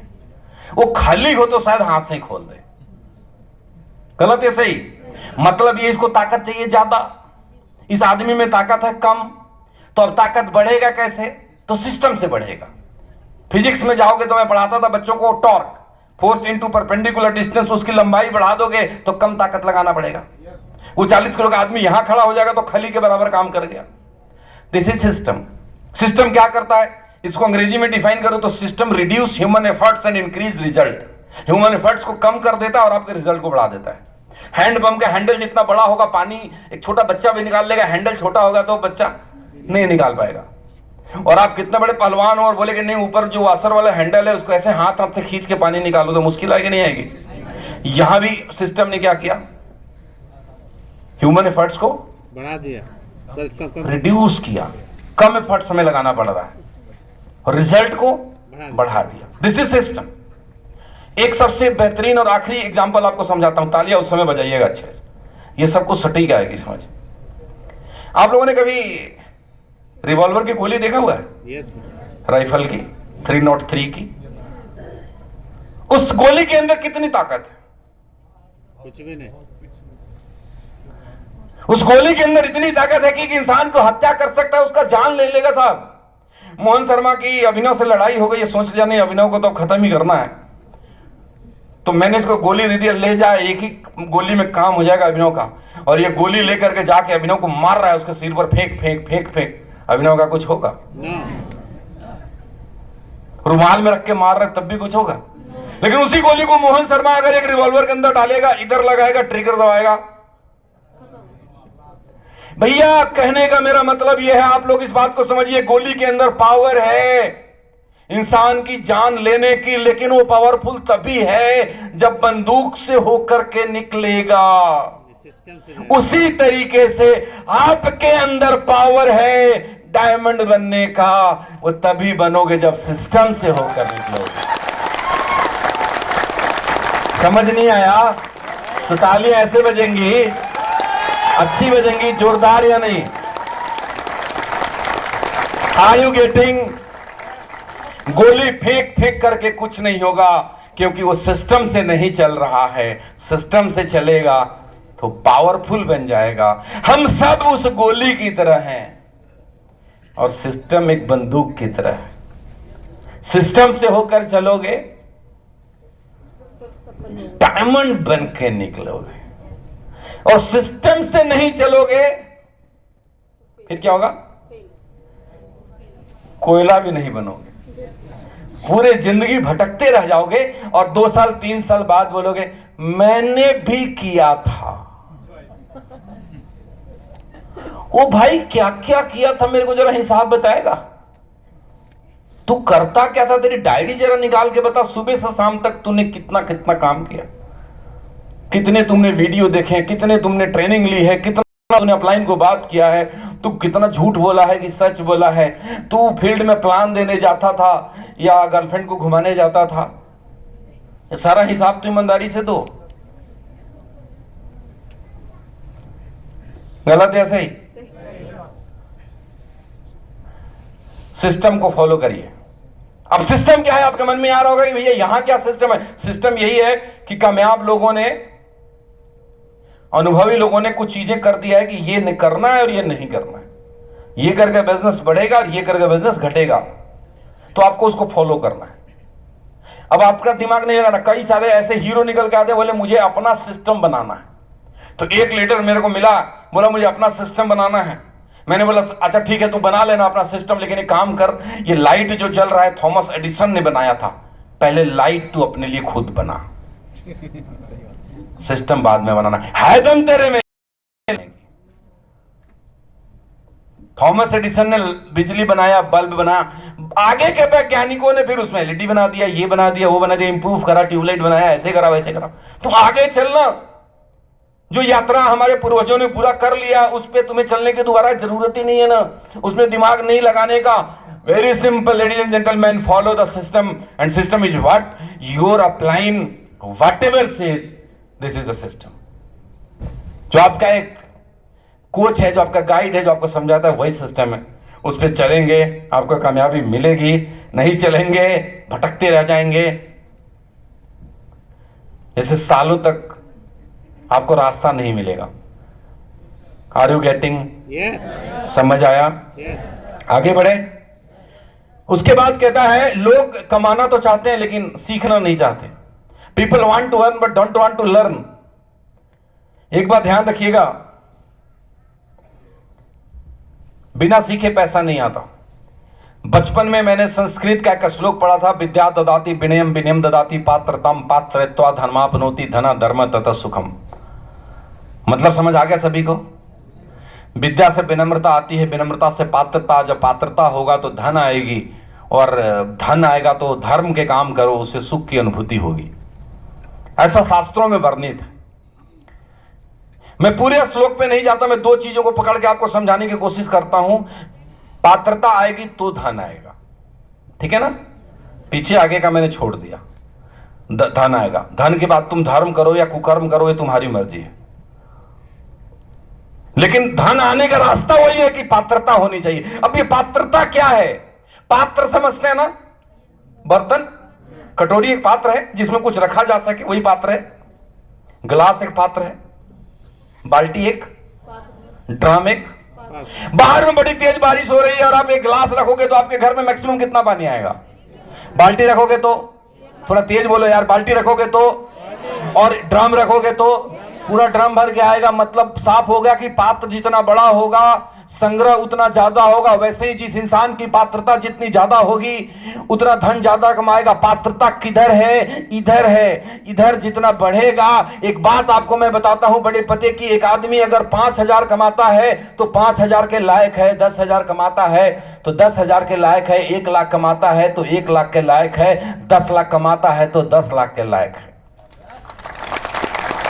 अगर आप 50,000 कमाते हो और आपको 5 लाख कमाना है तो आपकी जितना मर्जी दीवार में सिर मारो, 5 लाख नहीं कमाने वाले हो जब तक आपकी काबिलियत 5 लाख वाली नहीं होगी, जब तक आपकी पात्रता बढ़ेगी नहीं, आप लायक बनेंगे नहीं। 3 इडियट मूवी आपने देखा होगा, आमिर खान बोलता है कामयाबी के पीछे मत भागो।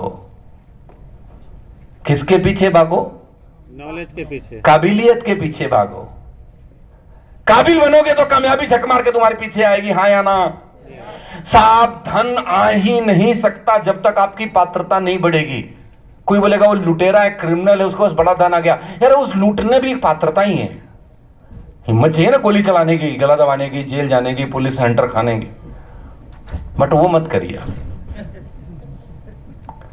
आप समझिए जो मैं समझाने की कोशिश कर रहा हूं। पात्रता बढ़ेगी। पात्रता कैसे बढ़ेगा साहब? कैपेसिटी आपकी कैसे बढ़ेगी? नहीं मालूम? नॉलेज से। नॉलेज से। Knowledge is power. पैसा किसके पास आता है? पावरफुल आदमी के पास। पावर किस चीज से आता है? नॉलेज से आता है। तो व्हाट टू नीड? नॉलेज। आप 50,000 रुपए महीना कमाते हैं, आपको रूट से 1 लाख रुपए महीना चाहिए, तो 1 लाख रुपए महीने चाहिए तो बड़ा सिंपल सी बात है कि जो काम हो रहा है उसको डबल करना पड़ेगा। आपके अंदर कैपेसिटी होगी तो सारी चीजें आप डबल कर लोगे। आप में कैपेसिटी नहीं होगी तो डबल नहीं कर पाओगे। आपके 10 लोग फील्ड में निकल के जा रहे हैं, आप जो पैसे कमा रहे हो, अगर आपके 20 लोग रोज फील्ड में निकल के जाएंगे आपका पैसा डबल होगा। लेकिन 20 लोग तभी निकलेंगे जब तुम इस लायक बन जाओगे कि मैं 20 को संभाल सकूं, मैं 20 को मोटिवेट कर सकूं, मैं 20 को मॉनिटर कर सकूं, मैं 20 के साथ दिल से जुड़ सकूं। तो बिजनेस किसकी पात्रता से बढ़ेगा? मेरी पात्रता से बढ़ेगा। मैं नॉलेज बढ़ाऊंगा, मेरी पात्रता बढ़ेगी। अब यहां पे समझिएगा जो मैं आपको समझा रहा हूं। 5 लोगों को मैं हैंडल करना सीख लिया, 20 को हैंडल करना अभी तक नहीं सीख पाया। तो मुझे क्या जरूरत है? ये सीखने की, नॉलेज लेने की, स्टडी करने की, पढ़ाई लिखाई करने की। पढ़ना तो पड़ेगा, बिना पढ़े ध्यान नहीं आएगा साहब।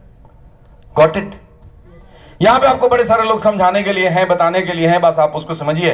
People want to learn but earn but don't want to learn. आपको सीखने पे ध्यान देंगे, पैसा तो इतना आएगा ना साहब। मैंने नहीं सोचा था जिंदगी में, क्योंकि मैं जिस ऊंचाई पे पहुंचा, मैं मेरे खानदान में किसी ने नहीं सोचा। हमने वो भी दिन देखा हुआ है कि किरोसिन ऑयल खत्म हो जाता था स्टोव के अंदर तो अखबार जला करके खाना बनाते थे खुद। मां बाप का सपना था कि कोई सरकारी नौकरी मिल जाए, छोटी सी, लाइफ सेट हो जाएगा। ईश्वर का एक करम था मेरे ऊपर, मैं दिल्ली चला गया और दिल्ली जाके समझ में आया कि नौकरी कितनी भी अच्छी हो, छोटी होती है, कभी भी बड़ी नहीं होती। और डिसीजन लिया कि नहीं, बिजनेस करना।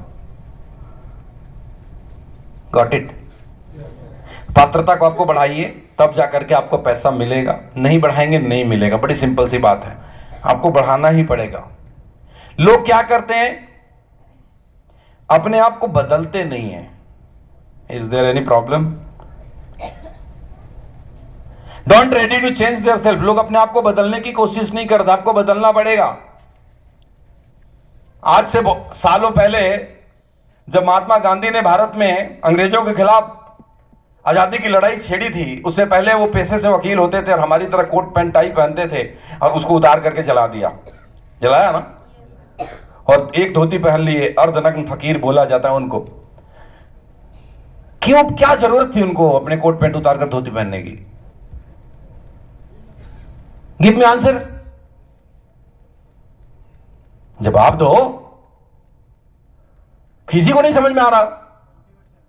अरे उन्होंने अपना ड्रेस कोड बदला। हिंदुस्तान के लोगों का सेंटीमेंट कोट पैंट पहन के नहीं जीता जा सकता। हिंदुस्तान के लोगों का सेंटीमेंट जीतना है तो धोती पहननी पड़ेगी। बाबा रामदेव ने इतनी बड़ी कंपनी खड़ी कर ली, धोती के ऊपर कुर्ता आपने आज तक पहने हुए नहीं देखा होगा। देखा है क्या? वो ड्रेस कोड है साहब, वो ड्रेस कोड है। गांधी जी को बड़ा जरूरी था कि कोट पैंट को जला करके धोती पहनना देश को आजाद करने के लिए। आज वापिस से हमारी जरूरत है देश को आर्थिक आजादी दिलाने के लिए ये कोट पैंट टाई पहनना। समझ में आई बात? इसके क्या कारण है, क्या फायदे हैं, पूछो मत। हर बात के मेरे पास आंसर है, टाइम बहुत ज्यादा लग जाएगा। और इसके लिए एक छोटी सी बात बता देता हूं, मैंने क्यों मना किया न मत पूछो। भगवान श्री राम त्रेता में राम अवतार में थे और द्वापर में कृष्ण अवतार के अंदर थे। दोनों अवतार में उनके भक्त अलग अलग हुए। त्रेता में हुए श्री हनुमान जी और द्वापर में हुए अर्जुन। दोनों को भगवान ने बहुत प्रेम दिया। दोनों बहुत शक्तिशाली भी थे, काबिलियत भी रखते थे। लेकिन हनुमान जी का मंदिर पूरे दुनिया में है, अर्जुन का कोई भी मंदिर है कहीं पे? सिर्फ एक ही कारण था इसके पीछे, और कोई कारण नहीं था कि अर्जुन को बोला कि अर्जुन लड़। अर्जुन ने पूछा क्यों? 100 सवाल करे, पूरे गीता का उपदेश देना पड़ गया। राम जी ने बोला हनुमान लंका चले जाओ, जय श्री राम, छलांग लगा दिया। अपलाइन कुछ समझाए, लॉजिक मत ढूंढो। 16 साल लगे मुझे ढूंढने में, 16 साल आपको भी लग जाएंगे, बस सिर्फ समझ जाओ। क्लियर है जी? आगे चलें। एंड द नेक्स्ट, तो आपको चेंज करिए, अपनी आदतों को बदलिए, गलत आदतों को छोड़िए। सबसे बड़ा गलत आदत नेटवर्कर के लिए जगह जगह थूकना। तो खैनी, तंबाकू, रजनीगंधा, पान, गुटखा प्लीज आपके पर्सनालिटी को बहुत डिटोरिएट करेगा। कोई खाता हो तो इसको छोड़ दीजिए। जेंटलमैन का निशानी नहीं। आपको जेंटलमैन बनना है ना, तभी दुनिया को बदलेंगे। आज से छोड़ दीजिए, गलत आदतें छोड़ दीजिए। झूठ बोलने की आदत है, बिना मतलब छोड़ना पड़ेगा। लेट जाने की आदत है, छोड़ना पड़ेगा। अच्छी आदत डालनी पड़ेगी, क्योंकि अच्छी आदत नहीं डालोगे तो बुरी आदत अपने आप आ जाएगी। एक संत किसी सभा में कह रहे थे कि रात को दूध पीकर सोने की आदत नहीं डालोगे तो शराब पीकर सोने की आदत पड़ जाएगी। तो बेहतर है दूध पीकर सोने की आदत डाल लो। खेत में अनाज नहीं लगाओगे तो घास फूस अपने आप ही आ जाते हैं। अच्छा काम के लिए मेहनत नहीं करोगे तो बुरा काम ही होना है। क्योंकि भगवान ने इंसान को बनाने से पहले सबसे पहले देवता बनाया, बाद में राक्षस बनाया, और बाद में दोनों को मिक्स करके इंसान बना दिया। उसमें देवता का भी गुण दे दिया, राक्षस का भी गुण दे दिया। देवता वाला काम करोगे देवता का गुण बढ़ेगा, नहीं करोगे तो राक्षस प्रभावी हो जाएगा, तो आपसे सारे गलत काम करवा लेगा। अरे वही आदमी है जो आदमी को मार के खा जाता है, और वही आदमी है मदर टेरेसा की तरह जो पूरा जीवन सेवा में लगाया। दोनों ही तो इंसान है ना। तो मदर टेरेसा में वो देवत्व का गुण बढ़ा क्योंकि उन्होंने अच्छे काम करे। तो आप अच्छी आदतें डालिए। कितना समझाऊं मैं? आगे बढ़ते हैं। अकाउंटेबिलिटी का टॉपिक स्किप करूंगा, थोड़ा लीडर्स के लिए। Last, don't have clear vision and realistic dream. आदमी सब काम कर लेगा अगर उसके पास सपने हैं तो। समझ रहे हो मेरी बात? मैंने बोला खैनी खाना छोड़ो, अगर तुम्हें बड़ा लीडर बनना है तो छोड़ना पड़ेगा। नहीं छोड़ोगे तो छोटे लीडर तो बन जाओगे, बड़े नहीं बनेगा, फॉलोअर नहीं बनेगा। मैं विजय को बोल रहा था कि विजय, अगर मैं डुप्लीकेशन पे मैं किसी लीडर को समझा रहा था कि ऐसे डुप्लीकेशन है, मैं बाहर में ऐसे सिगरेट पीने लग जाऊं तो क्या डुप्लीकेशन होगा? आपको बड़े ऊंचाई पे आना है तो आपको अपनी आदतें को ठीक करनी पड़ेगी। अगर आपको बड़ा लीडर बनना है तो खैनी, तंबाकू, गुटखा, बीड़ी, सिगरेट, झूठ बोलना छोड़ दोगे अगर आपको 10 लाख रुपए 20 लाख रुपए कमाना है तो सब कुछ छोड़ दोगे। अगर आपको कहता कि नहीं मेरा 50,000 में चलता है तो ये कुछ नहीं कर पाओगे। हम लोगों ने अपने अंदर इतने सारे चेंजेस लेकर, आपको क्या लगता है मुझे पहले दिन से इतना ट्रेनिंग देने आता था? आज क्या मैं आपको प्रोफेशनल ट्रेनर की तरह नहीं समझाता? इसके लिए मेहनत करा है। क्यों मेहनत करा है? मेरा ड्रीम था कि मुझे अच्छे से ट्रेनिंग देना है। मेरा ड्रीम था मेरे को इतना बड़ा नेटवर्क बनाना है, मुझे लाखों लोगों को लीड करना है पूरे हिंदुस्तान के अंदर। तो मैं सब कुछ करा। जिसके पास रियलिस्टिक ड्रीम और क्लियर विजन, दूरदर्शी है, आज इस हॉल में आया। आने के साथ ही मैंने परवीन जी को बोला अगली बार हम इसमें रूट कैंप करेंगे, दिल्ली रांची के कई सारे होटल बुक कर देंगे, टीमें अलग अलग होटल में रहेगी, हम सबको यहां इकट्ठा करके 2 दिन ट्रेनिंग देंगे। तो विजनरी आदमी, सुनो ना आगे की बात समझाता हूं, विजनरी आदमी हमेशा अपने लिए गोल सेट करते रहता। मैं अपने लिए गोल सेट किया साहब। आप क्या गोल सेट करते हो? अगर आपके पास रियलिस्टिक ड्रीम है, विजन है, तो बड़ी सिंपल सी बात है कि आप कुछ भी करोगे, आप अपने आप को बदलोगे, आप वो सब कागज पे लिखोगे जो मैंने समझाया, आप कभी भी ट्रैक से डिविएट नहीं होंगे, आप हमेशा सिस्टम को फॉलो करेंगे, अपलाइन को रिपोर्ट करेंगे। वो सब तब करेंगे जब आपको कुछ बड़ा आदमी बनना है। और जैसे चल रहा है वैसे अगर चला लेना है तो कुछ करने की जरूरत नहीं है। भूखे तो कोई नहीं मरता ना साहब, हिंदुस्तान में भूखा नहीं मर सकता कोई। और जो कहता है कि ये भूखा मर गया, मैं कहता हूं उसको मरना चाहिए, उसको जहर दे दो। और क्योंकि हिंदुस्तान में मैं मान ही नहीं सकता कि खाने के बगैर कोई मर जाए। निकम्मा आदमी मर सकता है। सबका पेट भर रहा है, सपने के लिए इधर आए हैं। सपने हैं तो आप अपने आप को बदलोगे, और नहीं बदल रहे हो मतलब सपने नहीं। अगर आप में रोज बदलाव आ रहा है, कुछ पॉजिटिव चेंज आ रहा है, आप पढ़ रहे हो, आप नॉलेज ले रहे हो, आपके कपड़े पहनने के तरीके बदल रहे हैं, आपके बोलने का तरीका बदल रहा है, आप एक लोगों से रिलेशन अच्छे से बना रहे हैं, आदतें ठीक कर रहे हैं, मतलब आपको बड़ा चाहिए। और ये सब नहीं कर रहे हैं मतलब आपको बड़ा नहीं चाहिए। क्लियर है? समझ आया? अच्छे से समझ में आया? Yes sir. एक बार तालियां तो बजा दो। थोड़ा देर तक ताली बजाइए, पानी पीना है मुझे।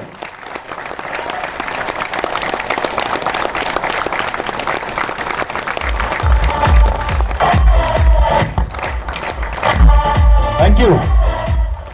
तो ये जो थे वो कुछ कारण थे फेलियर होने के। अब इसी को समराइज करके मैं कामयाब होने के तरीके बता देता हूं।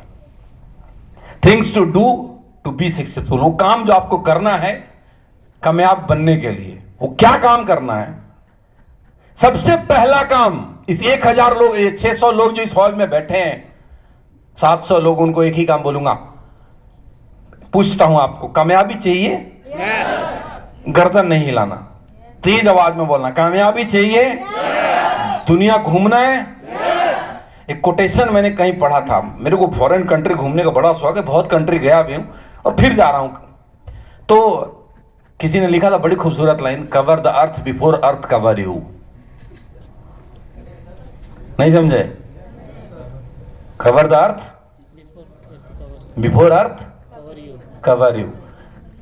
या तो आप जल जाओगे या नीचे दफना दिए जाओगे। अंत तो सबके यही है, 2 ही तरीका है अंत होने का।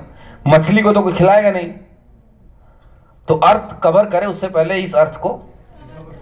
अगर आपको दुनिया घूमना, अगर आपको मर्सिडीज में चलना है, अगर आपको बिजनेस क्लास में सफर करना है, अगर आपको 5 स्टार होटल में रहना है, तो आप वो सब करोगे जो मैं बोल रहा हूं। उसी को मैं कामयाबी बोलता। तो आप कामयाब इंसान बनना चाहते हैं? आप डायमंड बनना चाहते हैं? बहुत कम लोगों की आवाज आ रही है। आप डायमंड बनना चाहते हैं? यस बनना चाहते हैं, तो सबसे पहला काम जो करना है आज आपको, चूज अ मेंटर फर्स्ट। एक गुरु ढूंढ लो, बिजनेस गुरु, जिसके गाइडेंस में आपको चलना है, जहां पे आप हनुमान जी की तरह नतमस्तक रहोगे, कोई सवाल जवाब उठा पटक नहीं करोगे, कोई लॉजिक नहीं ढूंढोगे। लॉजिक से नहीं चलता, लॉजिक से मशीनें चलती है, इंसान इमोशन से चलता। हाँ या ना? लॉजिक से सॉफ्टवेयर चलेगा, इंसान समर्पण से चलता है। तो एक मेंटर आप ढूंढो जिसके सामने आपको समर्पित होकर के रहना है, तो ग्रो कर जाओगे। वो जो बोलेगा आप मानोगे, उसमें कोई इब्बट नहीं करोगे, आपको कामयाबी से कोई भी दुनिया का ताकत नहीं रोकेगा। दूसरा काम आपको करना है कि बड़े विजन और रियलिस्टिक ड्रीम के साथ काम करो। इसके ऊपर पीछे ही मैंने काफी कुछ कवर कर लिया है। उसके बाद आपको क्या करना है, उसके बाद आपको करना है कि समथिंग रॉन्ग विद, हाँ ये बड़ा इंपॉर्टेंट है, decide your part time, spare timer और फुल टाइमर। सवाल मेरा आप लोगों से है, आप में से कितने ऐसे लोग हैं जो फुल टाइमर हैं, जो फुल टाइम इस बिजनेस को करते हैं? हाथ खड़े करें, एक बारी खड़े हो जाए। फुल टाइमर गिनती के होते हैं, खड़े हो जाए। ये वो लोग हैं जिनका घर रूट प्योर से चलता है, हाँ या ना? जिनकी सारे सपने उस पर डिपेंड करता है। फुल टाइमर है, बैठ जाइए और इन सभी फुल टाइमर के लिए ताली बजा दीजिए।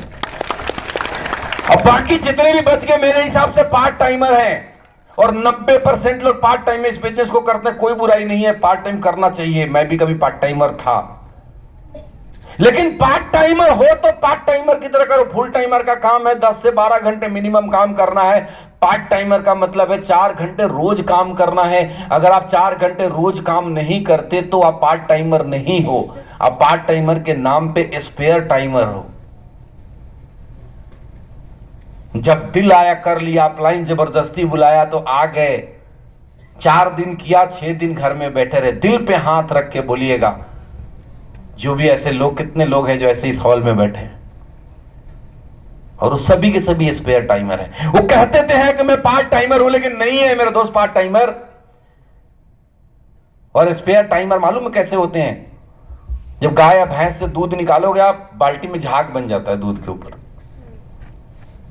वो थोड़े टाइम के बाद वो झाग कहां चला गया, वो दूध में चला गया कि हवा में चला गया, कोई पता नहीं लगता। वैसे स्पेयर टाइमर होते हैं, कुछ टाइम के बाद बिजनेस से बाहर हो जाएंगे।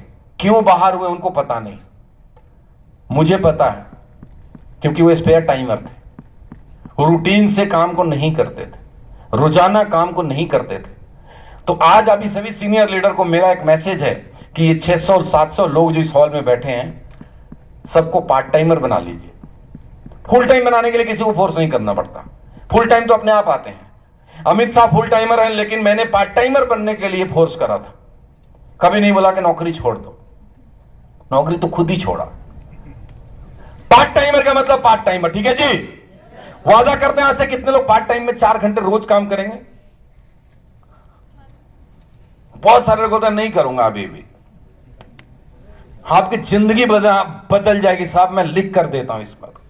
4 घंटे रोज करना शुरू करिए, 1 साल बाद मुझसे मिलिएगा, कितना बड़ा बदलाव आपके अंदर आया। लेकिन रोज मतलब रोज, नियम से, बिना नियम को तोड़े। कोई मर गया, किसी को कंधा देने जाना है तो कंधा देने के पहले, ये कंधा देने के बाद अगर 2-3 प्लान करना है तो करना है। बस चले तो शमशान में भी 2 को दिखाओ।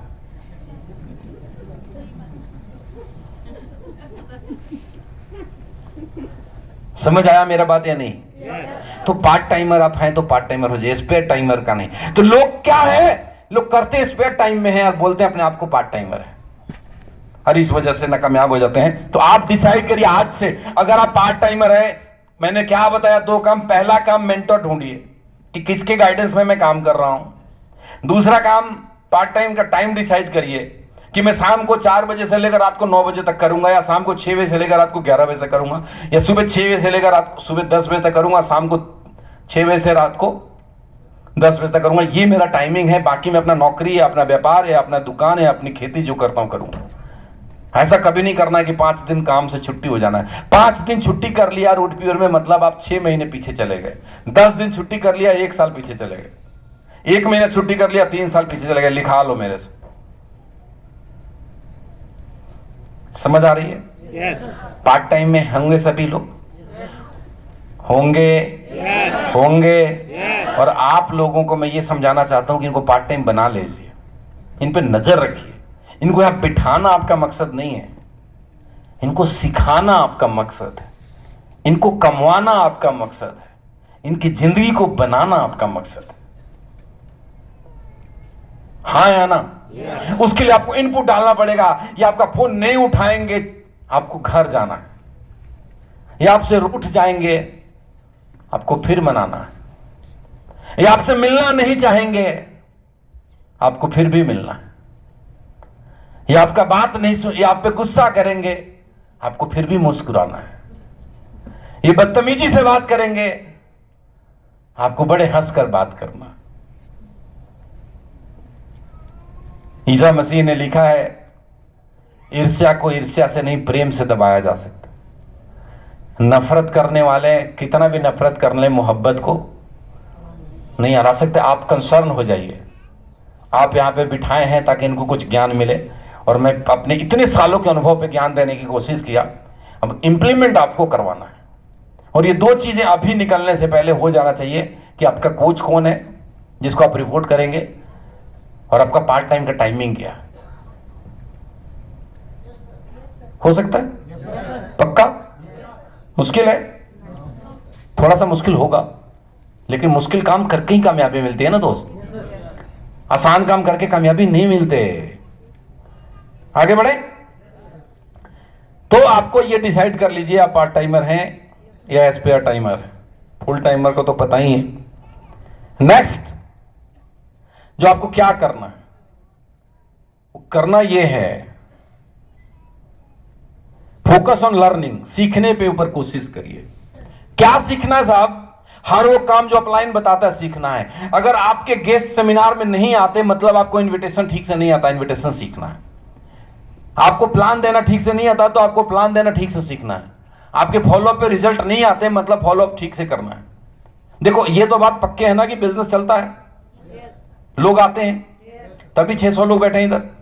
लेकिन आप में से कोई होगा जो 5 को बुलाया होगा, एक भी नहीं आया, मतलब उसको बुलाना नहीं आता। गलत है सही? तो उसको सीखना पड़ेगा हाउ टू इनवाइट। कौन सिखाएगा? अपलाइन सिखाएगा। अपलाइन के शरण में जाइए और सीखने की कोशिश करिए। हर वो काम सीखिए जो बिजनेस के लिए जरूरी है। Is it right? Clear? Okay, कोई डाउट तो नहीं इसमें? सीखने पे कोशिश करिए। Change your self and change your habit, इसके बारे में पीछे ही मैं काफी बात कर चुका हूं। मैं दोबारा से बात करके टाइम वेस्ट आपका नहीं करूंगा। अपने आप को बदलिए और अपनी आदतों को बदलिए, बड़ी कामयाबी चाहिए तो।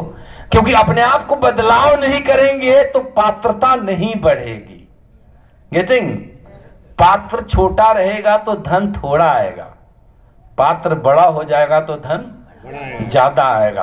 पात्र बड़ा तब होगा जब उसको बड़ा बनाने के लिए काम करेंगे। छोटी कटोरी को बड़ा बनाना तो हथौड़ा से पीट पीट के वही काम आपको इसको करना है। यही है जो आपको लाख कमा के देगा या करोड़ कमा के देगा। इसको बड़ा करना है। पढ़ के समझ के मेहनत कर करके सीख के प्रैक्टिस कर करके because practice makes a man perfect. आप लगातार करेंगे तो आपको परफेक्शन आएगी, आपकी पात्रता बढ़ेगी और आपको पैसे भी आएंगे। एंड फॉलो द सिस्टम, पहले इस पे बात हो चुकी है। अब मैं आपको कुछ चीजें बेसिक बताता हूं लास्ट में, अगले 10 मिनट में। इस बिजनेस के अंदर कुछ नियम हैं, कुछ कायदे हैं, जिसको फॉलो करने वाला आदमी 100% कामयाब होगा और जिसको फॉलो नहीं करने वाला आदमी कभी भी कामयाब नहीं होगा। मैं नट सेल में बता दूंगा, इसमें मैं ज्यादा लंबा ज्ञान आपको नहीं देने वाला हूं। 4 बेसिक है बिजनेस के जो आपको करना है जिंदगी भर। बेसिक है पहला, लिस्ट आपको हमेशा जिंदगी भर इसको बड़ा करते रहना है। आप बोलेंगे लिस्ट बड़ा कैसे करना है, तो एक छोटा सा फॉर्मूला मैं आपको बताता हूं।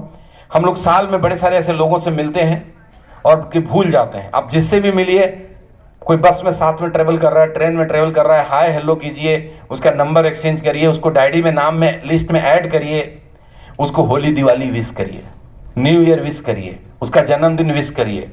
ये मैं नहीं कहता कि पहले दिन ही प्लान दिखाओ, लेकिन अपने लिस्ट में लोगों का नाम बढ़ते जाओ। चाहे आप डायमंड लेवल पे हैं, चाहे आप जोन से भी लेवल पे हैं, चाहे आप छोटे लेवल पे हैं, चाहे बड़े लेवल पे हैं, लाइफ टाइम का काम बता रहा हूं मैं आपको। डन है? दूसरा, इन्विटेशन एंड प्रोस्पेक्टिंग। ये इन्विटेशन एंड प्रोस्पेक्टिंग आपको अच्छे से सीखना है। मैं आज नहीं सिखाऊंगा क्योंकि इन्विटेशन सिखाने में लगता है 1 घंटा, प्रोस्पेक्टिंग सिखाने में लगता है 1 घंटा, तो 2 घंटा इसमें लग जाएगा। तो इसकी क्लास कभी और से करूंगा या वीडियो बना के यूट्यूब पर डाल दूंगा। मोटा मोटा समझ लीजिए दोनों को नट सेल में। इन्विटेशन का मतलब यह है कि जब मैं किसी को अपने इवेंट में आने के लिए बुलाता हूं, दैट इज इन्विटेशन। और प्रोस्पेक्टिंग का मतलब यह है कि जब मैं किसी के घर जाकर के प्लान देता हूं, तो उससे पहले जो मैं बात करता हूं प्लान देने से पहले, दैट इज प्रोस्पेक्टिंग। मतलब उसके अंदर क्यूरियोसिटी बनाता हूं, दैट इज प्रोस्पेक्टिंग। अगर मुझे प्रोस्पेक्टिंग आएगी तो मैं अच्छा रिजल्ट लेकर आऊंगा, अगर मुझे प्रोस्पेक्टिंग नहीं आता तो मैं रिजल्ट खराब हो जाएगा। एक एग्जांपल से लेता हूं कि सर मान लो मोहन है या अभिनव है। अभिनव मेरा दोस्त है और अभिनव के घर पे मैं प्लान देने के लिए गया, इसको कुछ नहीं मालूम रूट प्योर क्या है, और मैं इसके घर पे जाता हूं, मेरे को प्रोस्पेक्टिंग ठीक से नहीं आती, ये टीवी देख रहा था, बैठे हुआ है, चाय वाय पी रहा है, वहीं पे मैंने प्लान देना शुरू कर दिया। और जैसे मैं प्लान दूंगा, 2 लाइन बोलूंगा कि रूट प्योर जिंदगी को शानदार बनाने का है, शुरुआत जिंदगी को बेहतर तरीके से, कुछ ऐसा ही कोटेशन लिखा हुआ है ना, एक शुरुआत जिंदगी को बेहतर बनाने के लिए। और उसके बाद आगे बढ़ूंगा कि ये 3 डायरेक्टर हैं, तब तक फोन आ जाएगा किसी का। अभी अभिनव 10 मिनट फोन पे बात कर रहा है और मैं बत्तख की तरह इसका मुंह देख रहा हूं कि ये कब फोन रखे तो मैं आगे इससे बात करूं। अब अभिनव फोन रखा और मैं फिर से 2 पेज पलटा, तब तक इसका बच्चा आ गया और मोबाइल चाहिए, गेम खेलना है, थोड़ा उसमें बिजी हो गया, समझ गए। फिर मैं रुक गया कि बच्चे से निपट ले एक बार। वो बच्चे से निपट लिया, थोड़ी देर बाद बीबी बोलेगी मूली लाए हैं, अभी तुम्हारे प्लान में नहीं रहेगा, ये कहां घुस जाएगा, मूली में। अब बीबी मूली में लेकर चले गई, मूड गर्म हो गया, थोड़ी देर बोलेगा सर रुके रजनीगंधा खाने दीजिए। अब फाड़ के ऐसे गला में दबाएगा इतना, साइड में तुलसी उलसी डाल करके, और वो पड़ेगा, 4 बार उठकर थूकने जाएगा, तुम्हारा कांड हो गया समझ लो। क्यों हुआ? क्योंकि तुम्हें प्रोस्पेक्टिंग करनी नहीं आती। प्रोस्पेक्टिंग आती होती तो मैं बोलता अभिनव भाई, जो मैं बात आपसे करने वाला हूं अगले 40 मिनट में, वो इतना इंपॉर्टेंट डिस्कशन है कि मेरे और आपके दरमियान कोई नहीं होना चाहिए। Condition number 1।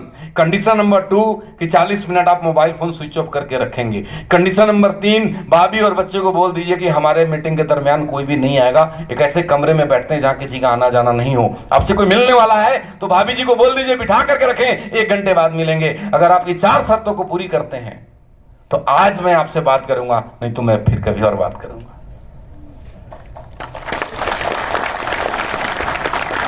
सबसे तगड़ा प्रोस्पेक्टिंग यमराज ने किया था श्री रामचंद्र का, मालूम है? नहीं मालूम? वो बड़े सालों तक जब राज किए ना, जब जाने का वक्त आ गया तो ऊपर बोला कि हो गया काम, भगवान जिस काम के लिए गए थे बोलो आ जाए, तो बुलाएगा कौन? यमराज ही बुलाएंगे। तो बोले तो यमदूत भेजता हूं, लेकिन तो खुद ही भगवान विष्णु है तो मैं खुद ही चला जाता हूं। वो साधु का भेष बना करके आ गए और लक्ष्मण जी को बोले कि मुझे भगवान राम से मिलना है, तो मिलाने ले गए। बोले मुझे आपसे कुछ वार्तालाप करनी है अकेले में, एकांत में। तो बोले ठीक है लक्ष्मण, किसी को इधर आने मत देना। तो बोले नहीं, आप मुझे वचन दीजिए कि हमें बातचीत करते हुए किसी ने देख लिया, उसको आप मृत्यु दंड दे देंगे। हाँ बोले ठीक है जी, मृत्यु दंड दे दूंगा। वचन दे दिया श्री रामचंद्र ने। और जब लक्ष्मण चले गए, बोले लक्ष्मण तुम द्वार पे खड़े हो जाओ, कोई भी नहीं आए, क्योंकि मैं वचनबद्ध हूं मृत्यु दंड देने के लिए। प्रोस्पेक्टिंग सही कर दी उन्होंने। साधु से यमदूत का, यमराज का भेष बनाया और समझाने लग गया कि तीनों लोक में ब्रह्मा जी, शंकर जी सब कह रहे हैं कि अब चलिए, आपका काम इधर हो गया है, तो प्लानिंग करिए कब चलना है। बाकी के तो मैं खुद ही आदेश दे देता हूं, आपको तो आदेश दूंगा नहीं, आप बताइए। ये सब प्रकरण चल रहा था, तब तक दुर्वासा आ गया। दुर्वासा लक्ष्मण जी को बोले मुझे अभी राम से मिलना। बोले अभी एक ऐसे वार्तालाप के अंदर है कि मैं वचनबद्ध है, नहीं डिस्टर्ब कर सकता। बोला मैं दुर्वासा मुनि आया हूं।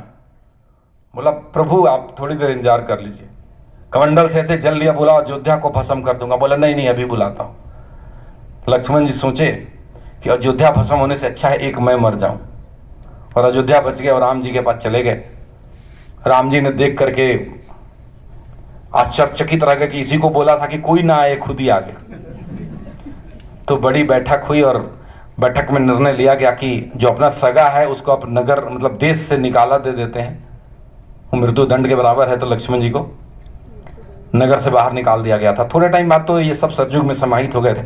प्रकरण जो मैं था वो मैं आपको कहना ये चाहता हूं कि प्रोस्पेक्टिंग अच्छे से आएगा तो प्लान अच्छे से देंगे। प्लान अच्छे से देंगे तो 40 मिनट बोलकर 2 घंटा आपके साथ बैठेगा। प्रोस्पेक्टिंग ठीक से नहीं आएगा, प्लान अच्छे से नहीं होगा, वो बीच में गुटखा खाएगा, पान खाएगा, चाय पिएगा, कॉफी पिएगा, बीबी से बात करेगा, मोबाइल फोन देखेगा, फोन करेगा, बात करेगा और तुम्हारी ऐसी की तैसी कर देगा। बजाओ यार, सही तरीके से बजाना है तो ये सीखना पड़ेगा। इसके कई सारे स्टेज हैं प्रोस्पेक्टिंग के जो मैं कभी सिखाऊंगा। मेरे को बड़ा मजा आता है सिखाने में। पहले भी फिजिक्स पढ़ाता था मैं बच्चों को, बहुत इंजीनियर डॉक्टर बने।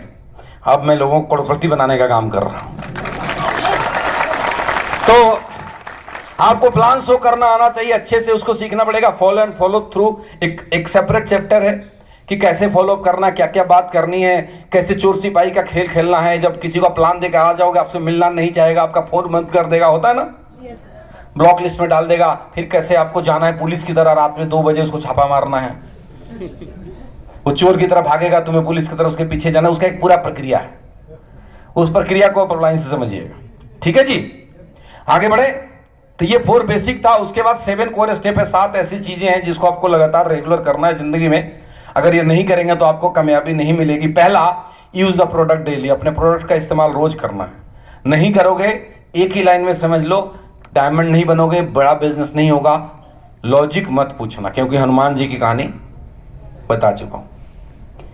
Share the product daily. रोज लोगों के साथ प्रोडक्ट को शेयर करना है। और एक डेमो के तौर पे अगर मैं बता दूं कि आप अपने बैग में हर्बल टी लेकर के घूम रहे हैं, इनके घर गए, इन्होंने बोला चाय, बीवी को बोला चाय बनाने के लिए, आपने बोला नहीं नहीं चाय आज मैं पिलाऊंगा, आप सिर्फ 2 कप गर्म पानी लेकर आइए। और ये शायद आप करते भी होंगे।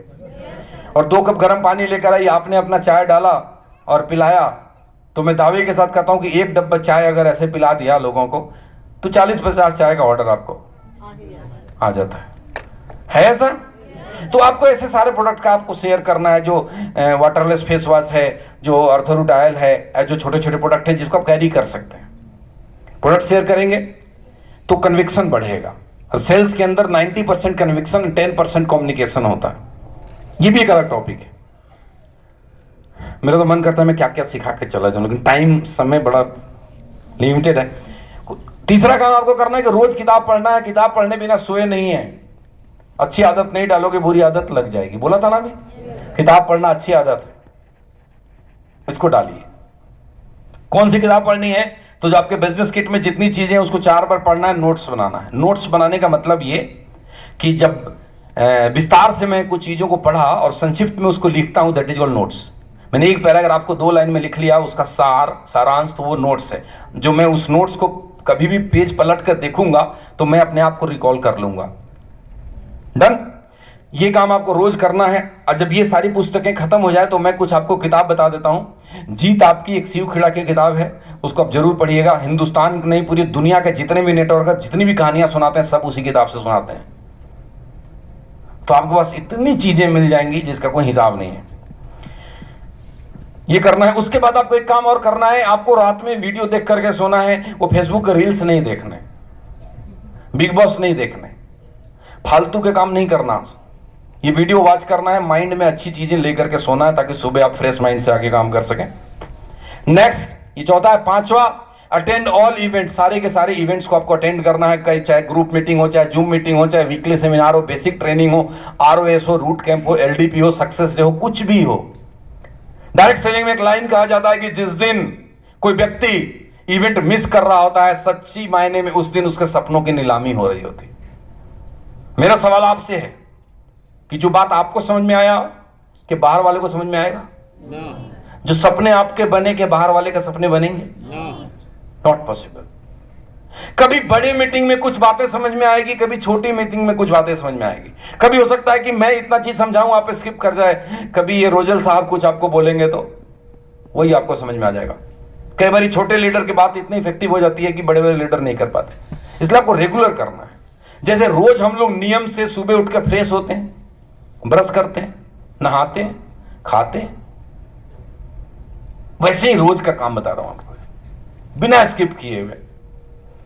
मैं गारंटी के साथ बोलता हूं कामयाबी 100% में से एग्रीमेंट करके जाओ कि ये करूंगा, कामयाबी मिलेगी नहीं। उसके बाद क्या बोलता हूं कि रिपोर्टिंग विद अपलाइन। अगर अपलाइंस के साथ रिपोर्ट नहीं करते हो तो महापाप है। रात में आपको अपलाइन को पूरे दिन में आपने क्या क्या किया वो सारा रिपोर्ट करके ही सोना है। और मुझे मालूम है 90% लोग ये काम नहीं करते। अपलाइन 5 बार फोन करके पूछता है, खुद नहीं बताते, बहाने बहुत है, घर से निकला नहीं, झूठ बोलना पड़ेगा, पकड़ा जाऊंगा, हाँ सर ये हो गया सर, दर्द कर रहा है, मतलब जितने नाटक हो सकता है बहाना वो सारा करेगा। और फिर 4 साल बाद बोलेगा मैंने भी किया था। अबे गधा, तूने कुछ नहीं किया, तूने सिर्फ टाइम पास किया। गलत या सही? शब्द मेरे थोड़े कड़वे होते हैं, मजा भी आता है लोगों को, इसीलिए जानबूझ के बोलता हूं। अच्छा, उसी को मजा नहीं आएगा जो हमारे परिवार का हिस्सा नहीं है, जो गेस्ट को समझ में नहीं आएगा कि क्यों ऐसे बोलते हैं। जो अंदर जो मुझे पहले से जानता है वो तो ऐसे ही सुनने के लिए बेचैन रहता है कि कब सर 2-4 सुनाएंगे जो मजा आने वाला है ना। तो वो गधा है 1 नंबर का। और तो रिपोर्टिंग करिए अपलाइन से डेली, नहीं तो आप भी उसी कैटेगरी में आ जाएंगे। अब नहीं बोल रहे कोई। अच्छा, उसके बाद ये सबसे आखिरी है, 7वां में है। पहला है प्रोडक्ट रोज यूज करना है, दूसरा है प्रोडक्ट शेयर करना है, तीसरा है किताब पढ़ना है रोज, चौथा है वीडियो देखना है, 5वां है सारे इवेंट को अटेंड करना है, 6ठा है अपलाइन को रोज रिपोर्ट करना, 7वां है never mix alcohol and business. कभी भी बिजनेस और अल्कोहल को मिक्स मत करिए। पता लगा गए प्लान दिखाने और बोतल खोल दिया तो तुमने मैंने बच्चे को आतंकवादी की फैक्ट्री में डाल दिया, उसका तो सत्यानाश तय है। अच्छा, मुझे आपके पीने से कोई तकलीफ नहीं है, मुझे सिर्फ एक बात से तकलीफ है कि आप पीजिए, लेकिन एक शर्त पे, मोबाइल बंद करके सारे काम खत्म, अपलाइन को रिपोर्ट कर दो 8 बजे, सर आज मेरी छुट्टी, अभी से मैं कुछ व्यक्तिगत काम में बिजी हो रहा हूं। आप कुछ ऐसे लोगों के साथ पीजिए जिनका बिजनेस से कोई लेना देना नहीं है। अपलाइन और डाउनलाइन के साथ में मत पीजिए, और पी के मोबाइल फोन को बिल्कुल मत देखिए, क्योंकि पीने के बाद एक रिक्शा वाला जिला का कलेक्टर बन जाता है। गलत या सही? एक कमजोर आदमी मजबूत बन जाता है, बस चलो उस समय मोदी जी को भी लपेट लेगा, किसी को नहीं छोड़ेगा, इतनी ताकत आ जाती है। अपलाइन से कुछ गड़बड़ हुआ पड़ा है, अपलाइन ने डांटा था, कभी मन के अंदर खुंदा से 2 पैग लगाया ढंग से, हिम्मत आ गई, आज तो मैं सुनाई दूंगा। डाउनलाइन से कुछ बात बिगड़ी हुई है, पीने के बाद बोलेगा आज बेटा तेरे को मैं करता हूं ठीक, क्योंकि बिना नशे में बोलने के लिए तो हिम्मत चाहिए, कर्मठता चाहिए। मैंने पीने के बाद तो ऐसा है। ठीक है जी, प्लीज प्लीज प्लीज कृपया करके ना करें इस काम को। मोबाइल में इसलिए बंद करवा रहा हूं कि देखो अब पियो, क्योंकि शरीर आपका है, लीवर किडनी आपके हैं, आप उसको जो मर्जी करो, आप पूरे उसके मालिक हो। लेकिन मोबाइल ऑन करोगे तो नेटवर्क खराब होगा, वो सिर्फ आपका नहीं है, वो सबका है। तो तुम्हें जो कांड करना, सिर्फ खुद को बर्बाद करो ना, बाकी को क्यों करना। गलत या सही है? ये कर लो। कई सारे नेटवर्क को बर्बाद होते हुए मैंने देखा है दारू की वजह से। अभिनव को भी अनुभव होगा इस चीज। बहुत बड़ा नेटवर्क खत्म हो गया, 2-2 ऑडी कारें बिक गई। ये सारा समझदार के लिए काफी।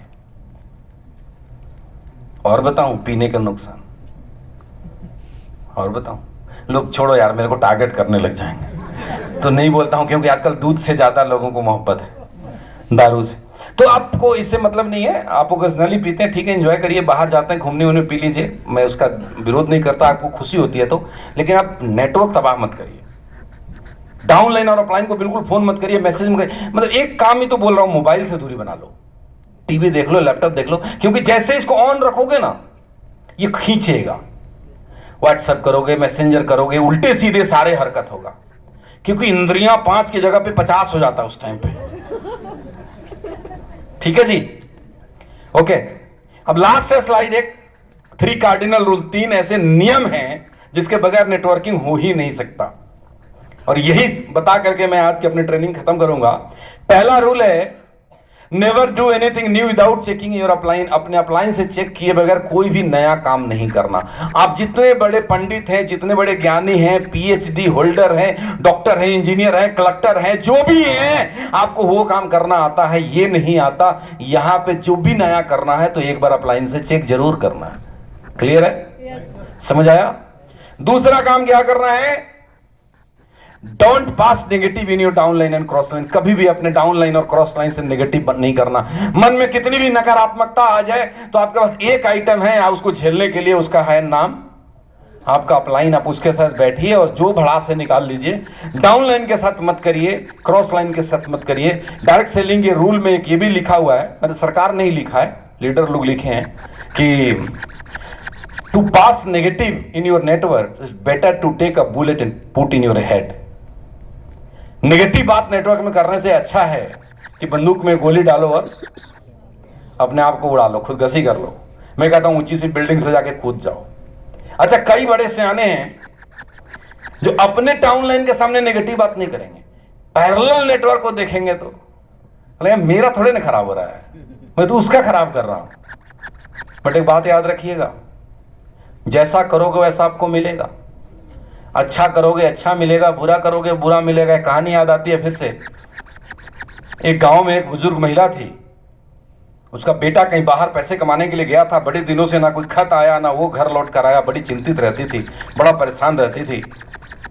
कुछ दिनों से गांव में एक भिखारी आने लगा, रोज रात को कुछ खाने को मांगता। एक रोटी ये जब बनाती थी तो घर के डेवड़े पर रख देती थी। वो भिखारी उस रोटी को लेकर के चला जाता और एक ही बात बोलता कि अच्छा करोगे तुमको तक मिलेगा, बुरा करोगे तुम तक आएगा। ये महिला सोची कि मैं इसको रोज रोटी बना के देती हूं, ये दुआ नहीं देता, वो ताने मारते हुए जाता है, ज्ञान देते हुए जाता है। एक दिन बड़े गुस्से में आई और एक रोटी के लोई लेकर के उसमें जहर मिला दिया और रोटी बना करके वो डेवड़े में रख दी कि आज ये भिखारी आएगा, ये जहर वाला रोटी खाएगा और इसका काम खत्म हो जाएगा। थोड़े टाइम के बाद वो इंसानियत अंदर से जगी और रियलाइज किया कि मेरे से गलती हो गई। वो ला करके रोटी को आग में जला दिया और दूसरा फ्रेश रोटी बना करके डेवड़े पे रख दी। फिर से भिखारी आया, रोटी लिया, चला गया आगे। कहता है बुरा करोगे तुम तक आएगा, अच्छा करोगे तुम तक आएगा। उसी रात को देर रात बेटा लौट कर आया घर। दाढ़ी लंबी लंबी बड़ी हुई, एकदम निर्जीव सा, बहुत दुबला पतला, बीमार। मां रोने लग गई, देखकर गले लगाई, बोली बेटा क्या हुआ? बोला मैं बहुत बीमार था, मैं जंगल में रास्ता भटक गया था, 3 दिनों से, कुछ 4 दिनों से खाया नहीं था, मैं बेहोश पड़ा हुआ था जंगल में। एक भिखारी जा रहा था, उसके पास एक रोटी थी, उसने मुझे खिला करके जिंदा किया है। सवाल मेरा आपसे है, अगर वो जहर वाला रोटी होता तो क्या होता? समझ आ रही बात? Yes sir. उसका बेटा मर जाता। अच्छा करोगे अच्छा मिलेगा, बुरा करोगे बुरा मिलेगा। गीता का ये प्रवचन है, ये दुनिया का नियम है।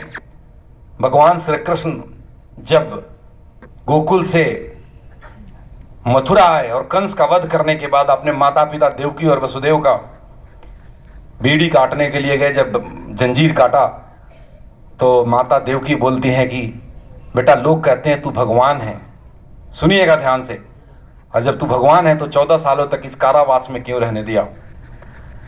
वो कृष्ण जी बचपन में बड़े नटखट थे, चुटकी लेते हुए बोला माता पिछले जन्म में मेरी क्या गलती थी कि 14 साल आपने वन में भेज दिया? आप देवकी थी, मैं राम था।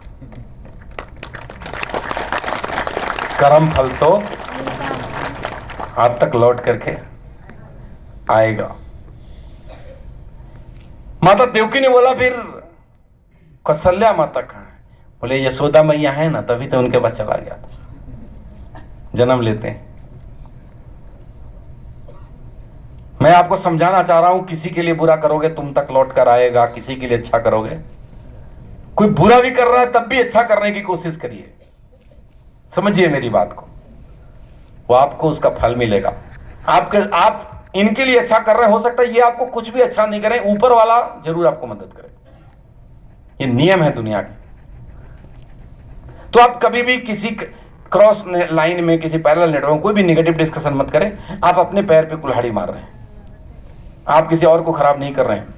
Last and the most important, never mess with anyone ego, money and spouse. एक लाइन में हिंदी में समझा देता हूं, फिर विस्तृत जानकारी दूंगा। इसका मतलब होता है कि कभी भी किसी के आत्मसम्मान, पैसे और जीवन साथी के साथ खिलवाड़ मत करो। मतलब यह है कि कभी भी किसी के साथ ऐसी बातें ना करो जो उसको दिल को बुरा लगे, उसको चुभे, क्योंकि किसी को डांट के चुप करा देने से काम नहीं बनेगा, उसको तो प्यार से अपने साथ लाने में काम बनेगा ना। तो नेवर हिट ईगो, किसी का भी नहीं, है ना। जब अपलाइन डाउनलाइन को अगर कुछ बोलता भी है तो अंदर हाथ सहारा दे, बाहर मारत चोट, ताकि उसका सेफ बने। वो एक डिफरेंट प्रोसेस है। फील्ड में है, कोई भी मिलता है, बड़ा आदमी मिले, अच्छा मिले, छोटा किसी को मत समझिए, गरीब से गरीब आदमी भी हो, इज्जत से बात करिए, बेइज्जती किसी की मत करिए। रेस्पेक्ट देंगे, रेस्पेक्ट आपको मिलेगा। दूसरा चीज, किसी के पैसे के साथ खिलवाड़ मत करिए। अगर किसी ने इम्यूनो रूट के लिए आपको पैसे दिए हैं और अगर आपने उस पैसे से अपने बच्चे का फीस जमा करा दिया, बिजली का बिल जमा करा दिया, बाइक में पेट्रोल डला दिया, तो आपको मृत्यु दंड मिलना चाहिए। उससे नीचे का कोई सजा मेरे डिक्शनरी में नहीं है। और मैं इस पे अडिग हूं कि ऐसे कंप्लेन मेरे पे आएंगे तो बिना पूछे आपकी आईडी टर्मिनेट हो जाएगी। पर क्लियर कर रहा हूं, आपके घर के हालात जो भी हैं उससे कोई मतलब नहीं है। किसी दूसरे से अगर आपने रूट प्योर के नाम पे 1 रुपया लिया है तो उसके रूट प्योर के प्रोडक्ट मिलने चाहिए। Is it clear? एंड तीसरा, never mess with anyone spouse. Character को बचा के रखिए। कोई डाउन लाइन है, उसके घर में जाकर उसकी स्पाउस है, कुछ भी ऐसा मत करिए। कुछ दिन पहले विनोद गिरी आए थे, एक बंदे को लेकर के, दूसरी कंपनी का नेटवर्कर था। बंदे में पोटेंशियल था, बड़ा नेगेटिव था। बात करते करते करते करते जब असली तकलीफ में समझने की कोशिश की तो कहता है कि पिछले कंपनी में मेरा अपलाइन मेरे बीबी को लेकर भाग गया। संयम रखिए, भावनाओं पे, नजरों पे, दिल पे, है ना। Got it? अच्छे इंसान बने, अच्छे से रहें, दूसरे के पत्नी या दूसरे के पति पे नजर ना डालें। कुंवारे हैं, कोई कुंवारी मिल जाएगी, शादी कर लीजिए, मेरे तरफ से कोई रोक टोक नहीं। ठीक है जी? गलत तो नहीं बोल रहा हूं? ये 3rd कार्डिनल रूल है, ये 3 कार्डिनल रूल है। और मैं समझता हूं कि पिछले 1.5 घंटे से आपको पका तो नहीं दिया मैंने, पक्का ना? समझ आया?